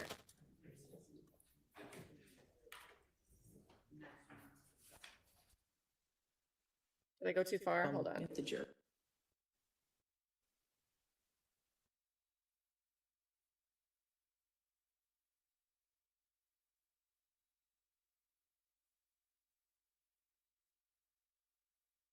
Okay, the buffering symbol is for the whole trial at this point, not just love. Get done, and we'll pick back up tomorrow with the jury again. So sorry about witnesses you may have had here, but just have them in the morning instead. Okay. Okay, so witnesses you may have had here. So it sounds like it's not sure if there were witnesses there, but the issue probably wasn't no witness ready to be called, unless they absolutely need to call this next witness first. I don't see why that would be the case, because they given a list of witnesses out of order. So I don't personally think that witnesses are the reason. But they're sending the jury home and plan to reconvene for, sounds like, I think it's an evidence issue, guys. I think there's a big evidence issue. And they're, a break from 11 to 2, that's a 3-hour break.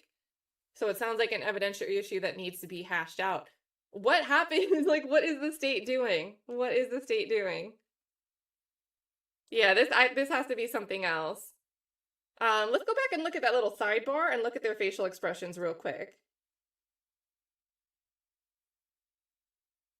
I'm calling it that little sidebar with like an attitude. Where was that?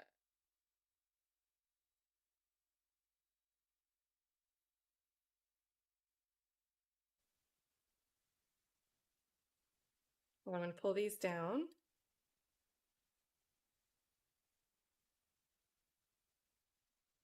And it's a bit interesting that Love and Shart were up there first.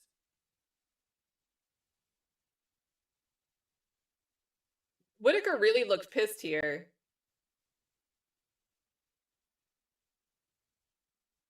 So I think this is where they find out they're going to have a huge delay and need to send the jury home. Because Whitaker only seems to get pissed when it's a big time waste of sending the jury home.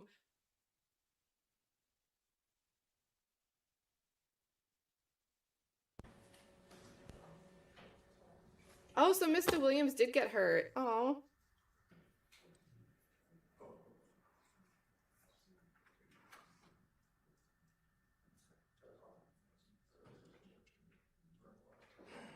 Look at Trish.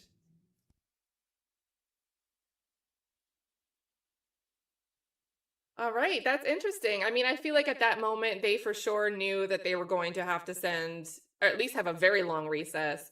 Something came up. I feel like the state wasn't prepared with something evidentiary related, or Shart maybe figured out that they were going to try to introduce something that was never disclosed as something we're going to try to bring in through these next witnesses.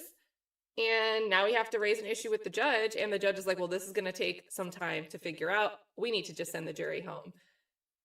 This is not good. They just had a whole day yesterday to deal with evidence issues. Oh, man. Crazy. And I don't know, unless they absolutely need to call a specific witness next, I don't think a witness is the issue. Let's pull up and see if we get any feedback from...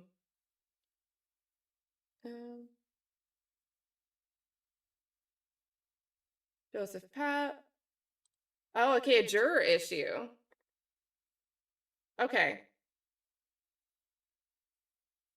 So apparently the break will be longer and the jury will be dismissed for the day. Whitaker said the break will be until 2. Court will resume with jurors tomorrow with the state's upcoming witness.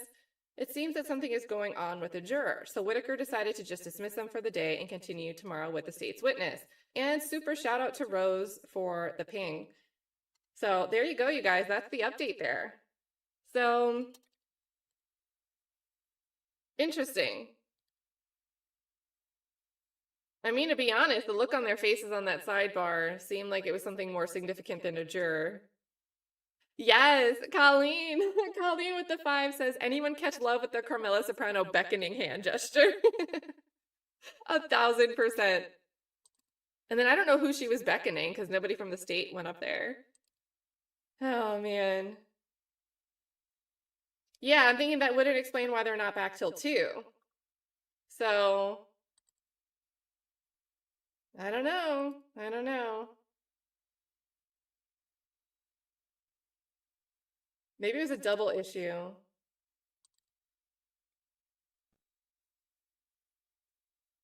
So, The most I see here is from Joseph Papp, who says that it seems like something's going on with the juror, so they're dismissing the jury for the day. But yeah. So there we go. Oh yeah, my banner. Banner.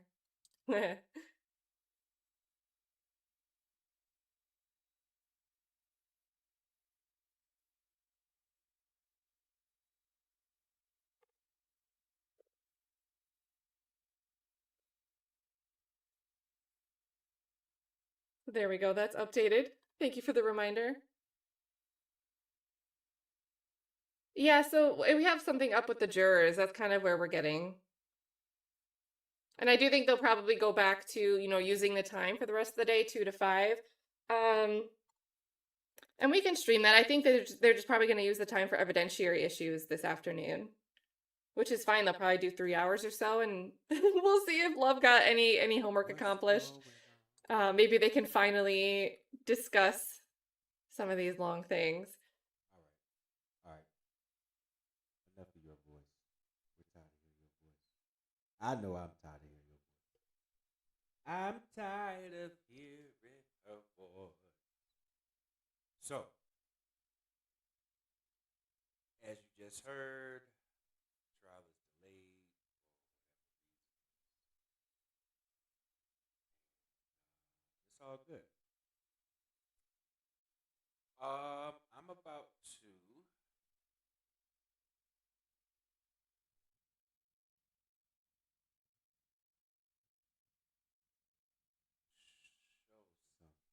If I can make it work. If I can make it work as we wait for trial to reconvene.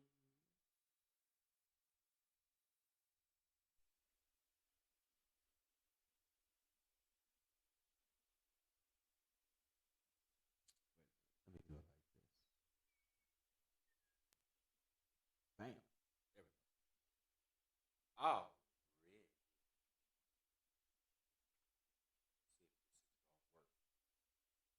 See if this is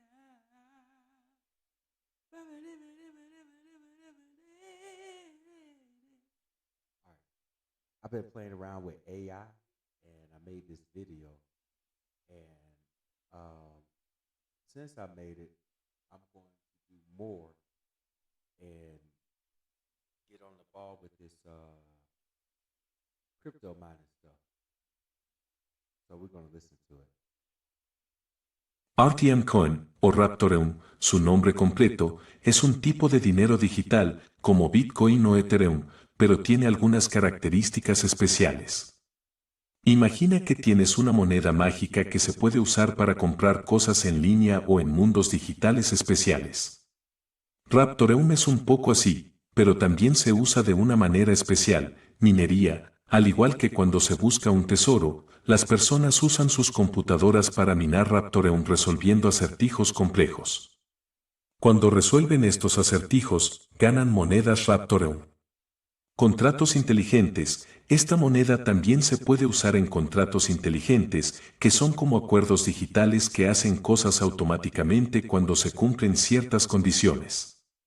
Por ejemplo, si prometes darle a alguien una moneda cuando se realiza una tarea, un contrato inteligente puede asegurarse de que eso suceda automáticamente. Rápido y seguro. Raptoreum tiene como objetivo ser realmente rápido y seguro, lo que significa que está diseñado para FU. Isn't that dope? But man, look at these prices. Goodness gracious. Everything is free. Includes everything in free. Oh, all right. So this says for $24 a month, you can get unlimited video generation, up to 5 minutes long, export in 1080p. But if you pay 70 goddamn dollars, I don't know what those seats mean, whatever. You could do unlimited video generations up to 30 minutes long, and then everything over here.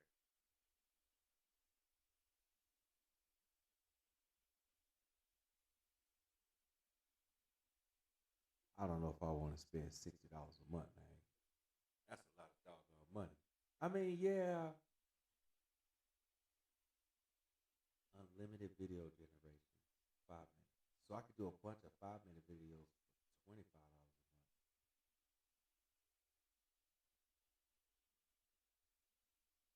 And this stuff is not cheap.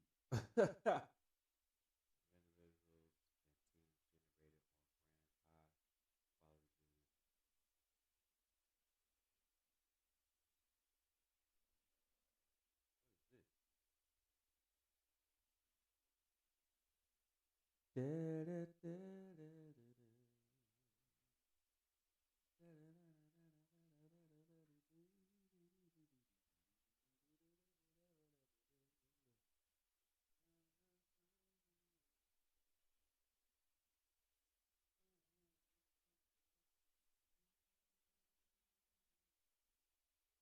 What is this?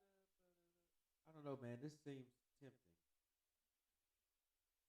I mean, that's a lot of doggone money, man. Good lord.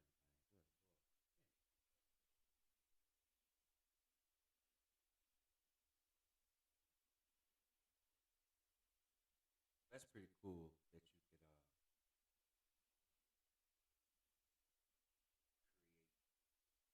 videos, and then you got there's this. I got this other thing where like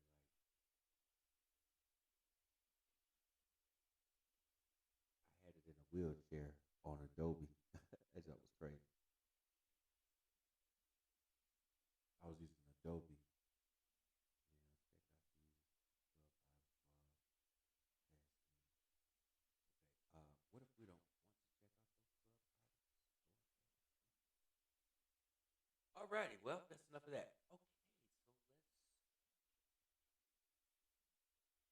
let's go to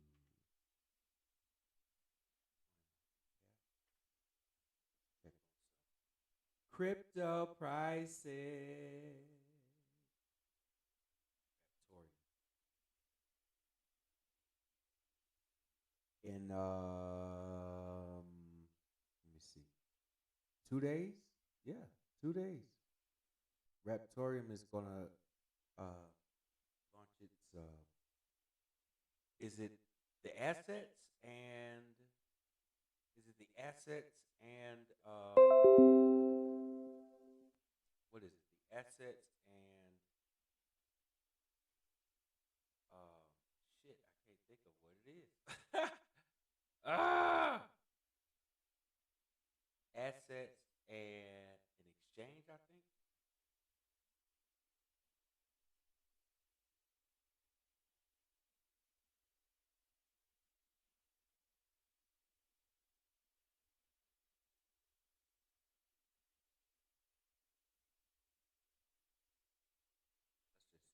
Let's just check it out.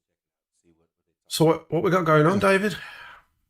Well, lots of stuff. We're in discussions with another project who might help out with the development of Apache Spark, so we could get an asynchronous process up and running instead of the fairly linear process we've got on the current roadmap.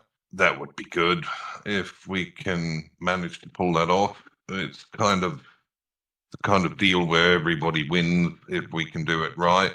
It won't take it 100% where we need it to be, but that's fine. It's still something usable. Getting the right plugin for. Anyway, all right. This is a project that I've been following. Actually, I've been mining this project for a long, long time. Been mining this project for a long time, but they have a major update that's about to take place in like 2 days.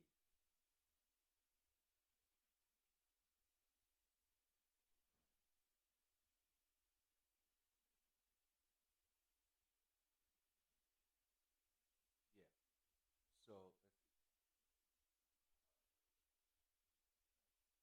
As you know, we are very close to token 2049 now. It's a couple of weeks away. Well, a couple of weeks until we actually leave to go there. Then we're going to have a couple of days before the event starts, and then we're going to go to the event. What we've been getting ready for it, we've got some merch and stuff. Let me show you some of those things.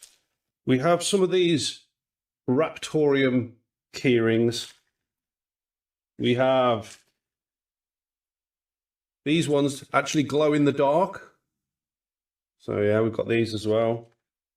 We have Raptorium bottle openers. Those as well. Church keys. What's that?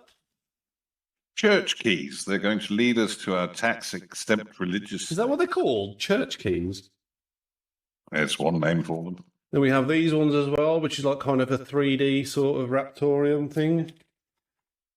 What else we got? We have a lot of these like sort of coin ones as well, and a few other things. But yeah, we're going to be taking that to the event and dishing out as many as we can to people to get a bit of Raptorium in their pockets, which can't be a bad thing, can it?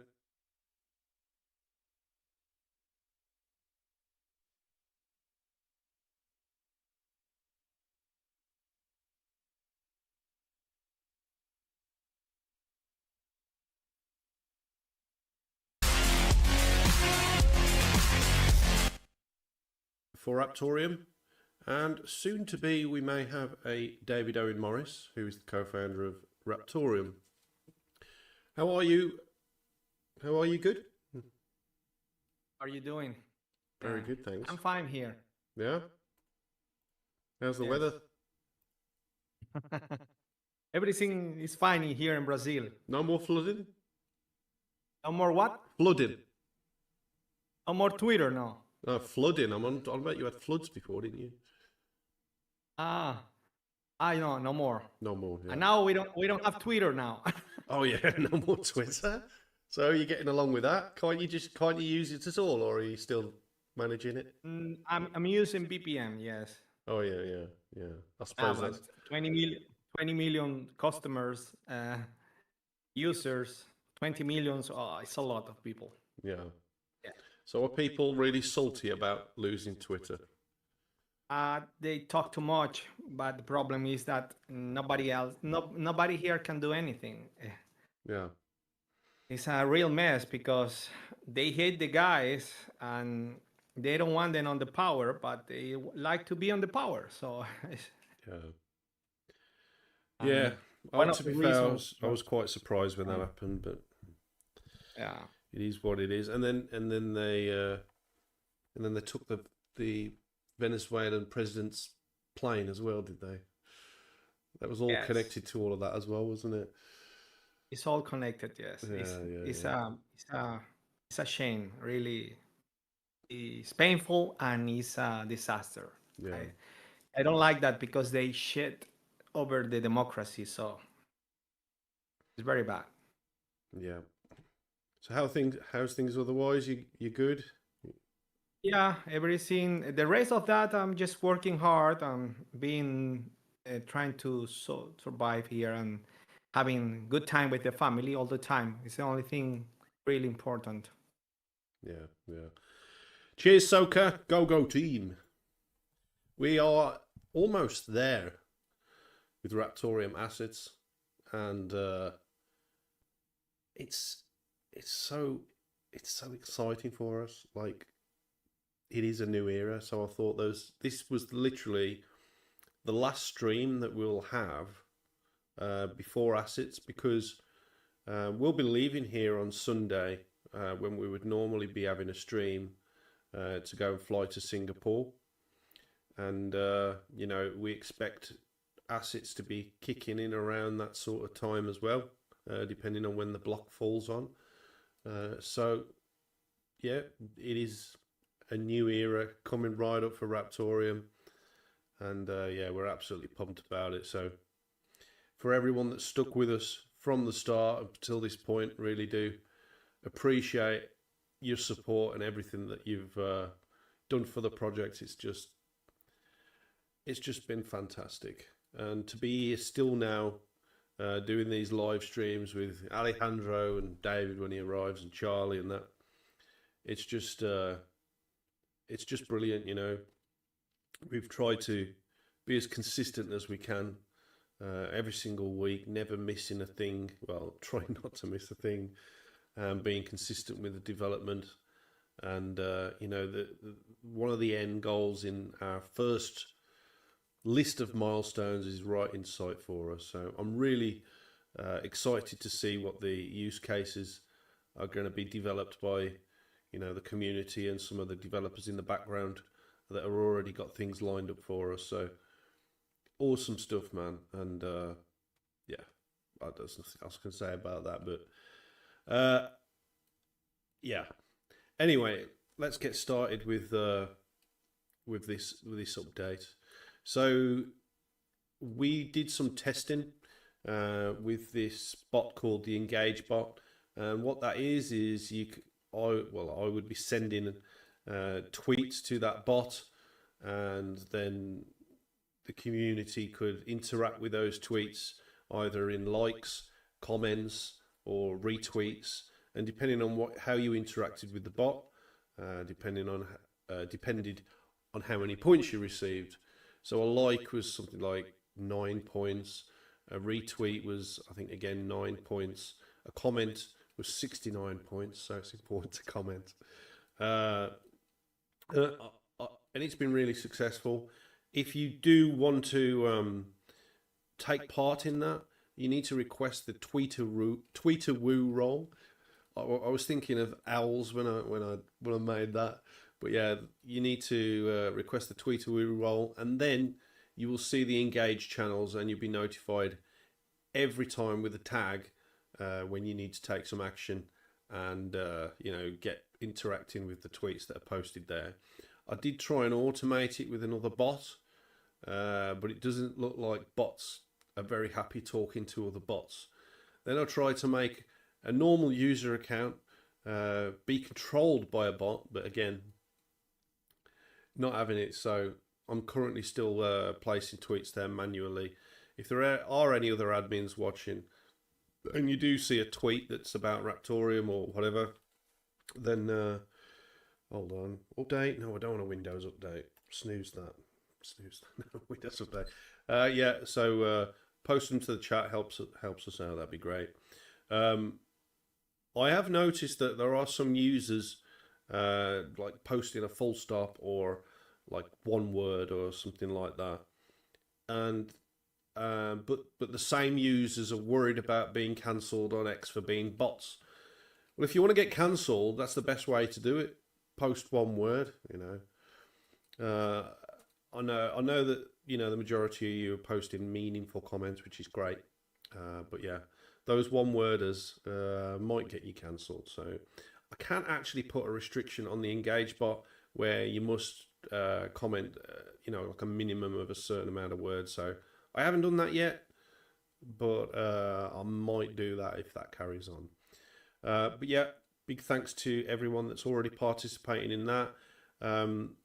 Boston, if you are watching, I know you said that everyone was getting paid yesterday, but if you check the announcement, it's a week on Monday. But I've decided to just pay everyone tomorrow anyway, because you've told too many people that they're getting paid tomorrow. So yes, people in the top 10 on the leaderboard for Engage will get a share of the Raptorium pot, and it's just equally divided. So even though it seems like there's a small competition to get to the top 10, if you're in the top 10, you've just got to hold that position, and then you'll get an equal share of the Raptorium that's allocated for that. We have also done a Raptorium chain reaction video with Hunter, which is pretty good actually. So go and check that out. It was basically where we talked about from the part of a family office what to look for and what not to look for in blockchain. As you know, there's a lot of those offices that are new to blockchain, and it's the Wild West out there. So we've also put an email up as well. So if the family offices do want to contact us and get some help on integrating blockchain into their current investments and things like that, then we'd be more than pleased to help them out with any of that. There will be another video that we are doing, which will include $1 billion ideas. It's where we use our AI that has been coded by MJ on the team to give us $1 billion idea, and then what we do is we'll tear it apart and talk about it and how it could work and how it might not work. So we've talked quite a lot in the past about $1 billion ideas. Well, whether the $1 billion ideas or not, I don't know. But me and Hunter have talked a lot about various ways that the Raptorium chain can really help the blockchain industry in various use cases. So we thought it'd be a really good segment to add to what we've already been putting out there on a Thursday. So the next one will be recorded on a Wednesday, and that will go out on Thursday. David, good to see you here, man. You good? Yeah, it looks like it's all working now, like it's supposed to. You had an issue? Yeah, it wasn't connecting properly. All right, okay. I was trying to connect to the call earlier, had to restart Discord. All right. So what we got going on, David? Well, lots of stuff. We're in discussions with another project who might help out with the development of Apache Spark, so we could get an asynchronous process up and running instead of the fairly linear process we've got on the current roadmap. That would be good if we can manage to pull that off. It's kind of the kind of deal where everybody wins if we can do it right. It won't take it 100% to where we need it to be, but that's fine. It's still something usable.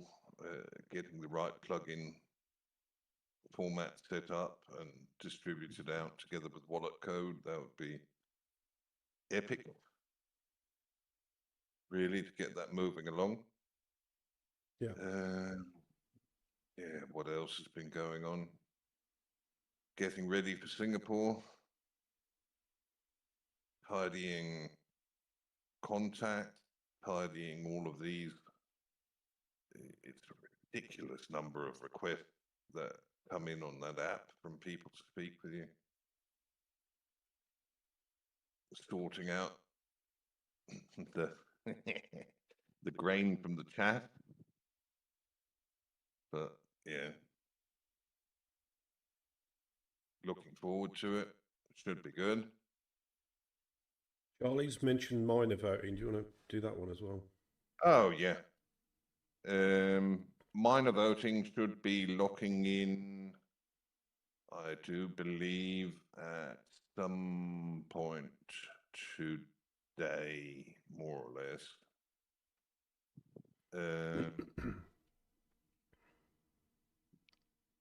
Yeah, hold on. Yeah, it should. Yeah, it's Monday here now. It should pass a little bit later today. Then we go into the 7-day grace period, which is there to allow more people and services to get updated before the hard fork. And then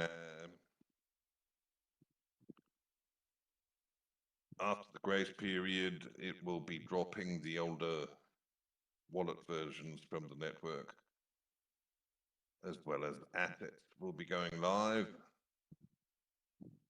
So okay.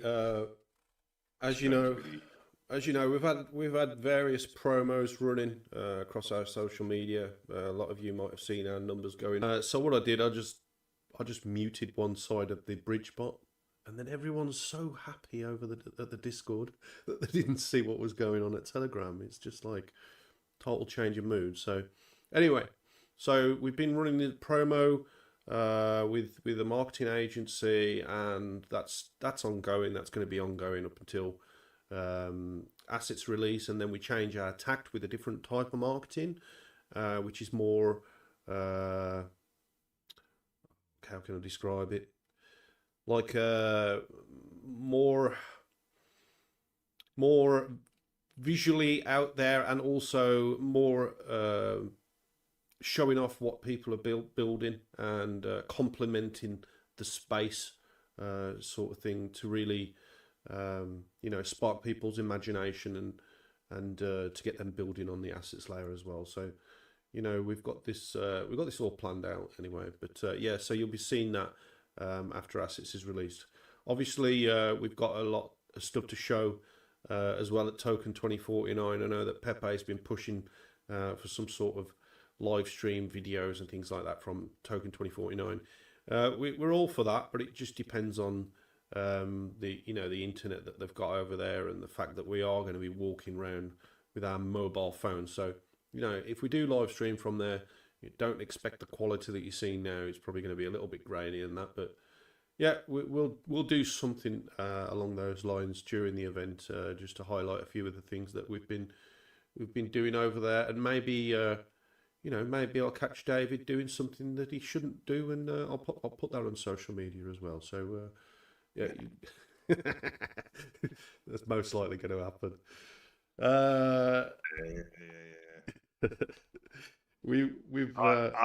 I still remember how to pose bodies after you and Baguette passed out.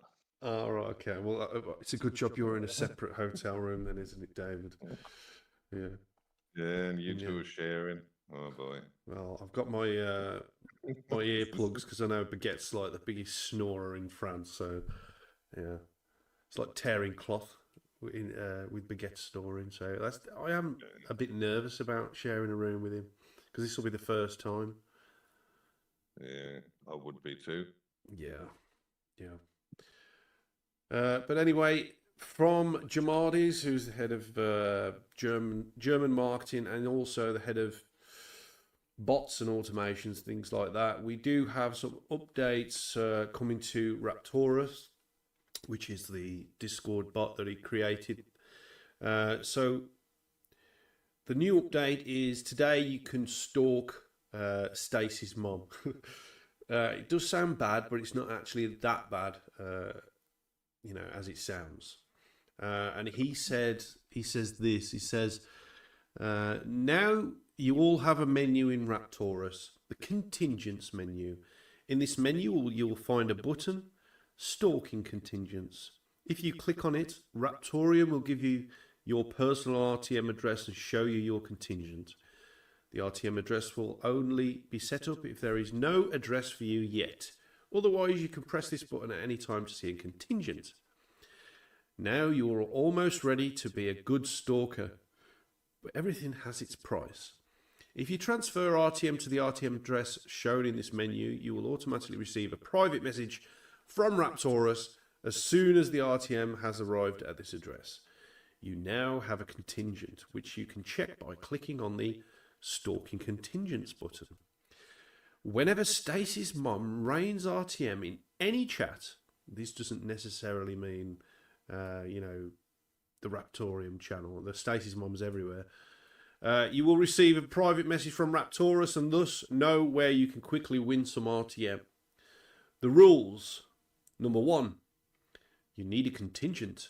Number 2, Raptorus sends a message only once per minute, no matter how many times Stacey makes it rain in this channel, in 1 minute.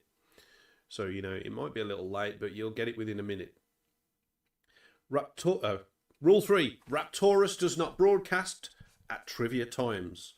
During trivia, approximately 2 hours, stalking does not work.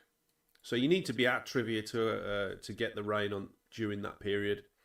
If you wish to stalk at any other time, Raptorus will work. Number 4, for every message Raptorus sends to you, a part of your contingent will be taken away. The calculation for this is very simple. A stalking message costs 0.00001 cents. The current RTM price is checked before the message is sent, and the fee is always recalculated. Currently, the fee is 1.2 RTM per message. That will obviously change. If your contingent is exhausted, you will not receive any more messages. Then you have to transfer RTM again.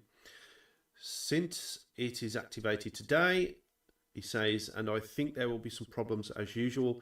I'll give the first 10 users who transfer RTM until midnight today as an additional contingent of 50 RTM. So that's from Jamadi's. I'm not sure if any of you have checked that out just yet, or if it's even live. I haven't checked it myself, but that's just some additional thing that he's coded to Raptoros. Raptoros does quite a few different things as well. It can also, track wallets. It can track your smart nodes, let them know whether they're still live or whether they're down or whatever. So, it's quite a useful tool, and he's really worked hard on that. So yeah, big thanks to Jamadi's for this additional little tool for the users of Raptorium. Yeah, so as David mentioned earlier, we do have Token 2049 imminently coming up.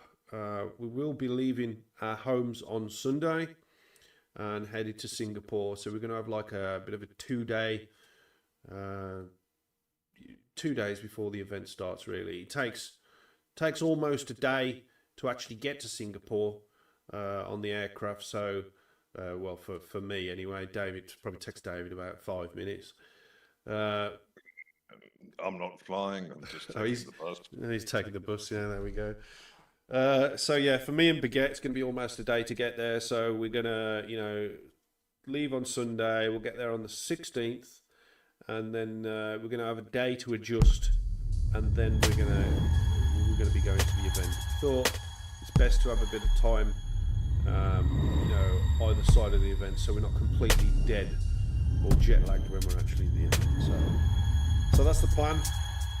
We've spaced it out, and we've given enough times as well after the event to go to the various parties and things of some of the companies and things that are going to be there. I mean, what I've found in the past is the event's the event, and the hustle and bustle of the event is quite a busy thing. And if you really want to get things done, you've got to go to these side gigs. So that's what we're planning on doing after the event finishes. And then shortly, after the event finishes, they are prepping for the F1 race as well. So there's going to be, there's going to be a lot of buzz going on there. So we're really excited for that. David, you've been getting your contacts ready? Yep. Yep. So David's Looking forward to it. Yeah. Sorting out some of all. I think there are several people on that app who just requested to speak to everybody. And they might be from various marketing agencies. Well, they're the same sort of people we're getting Telegram DMs every single day, or XDMs, except they're a bit more special because they've paid the ticket price to go to the event.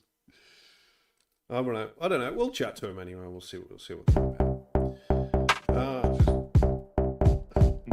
I've turned most of them down. Have you? I've added a couple. I've added a couple because I looked at what they did in the past. The ones I've been able to sort out has been garbage anyway. Yeah. Anything else to add, David? Anything to add to the code about the code or anything like that? No, not particularly. Okay. Everything should be good at the moment. Pepe, when the code does roll out, you were requesting like a live stream celebration party. It might not happen in that sort of manner because we'll be travelling.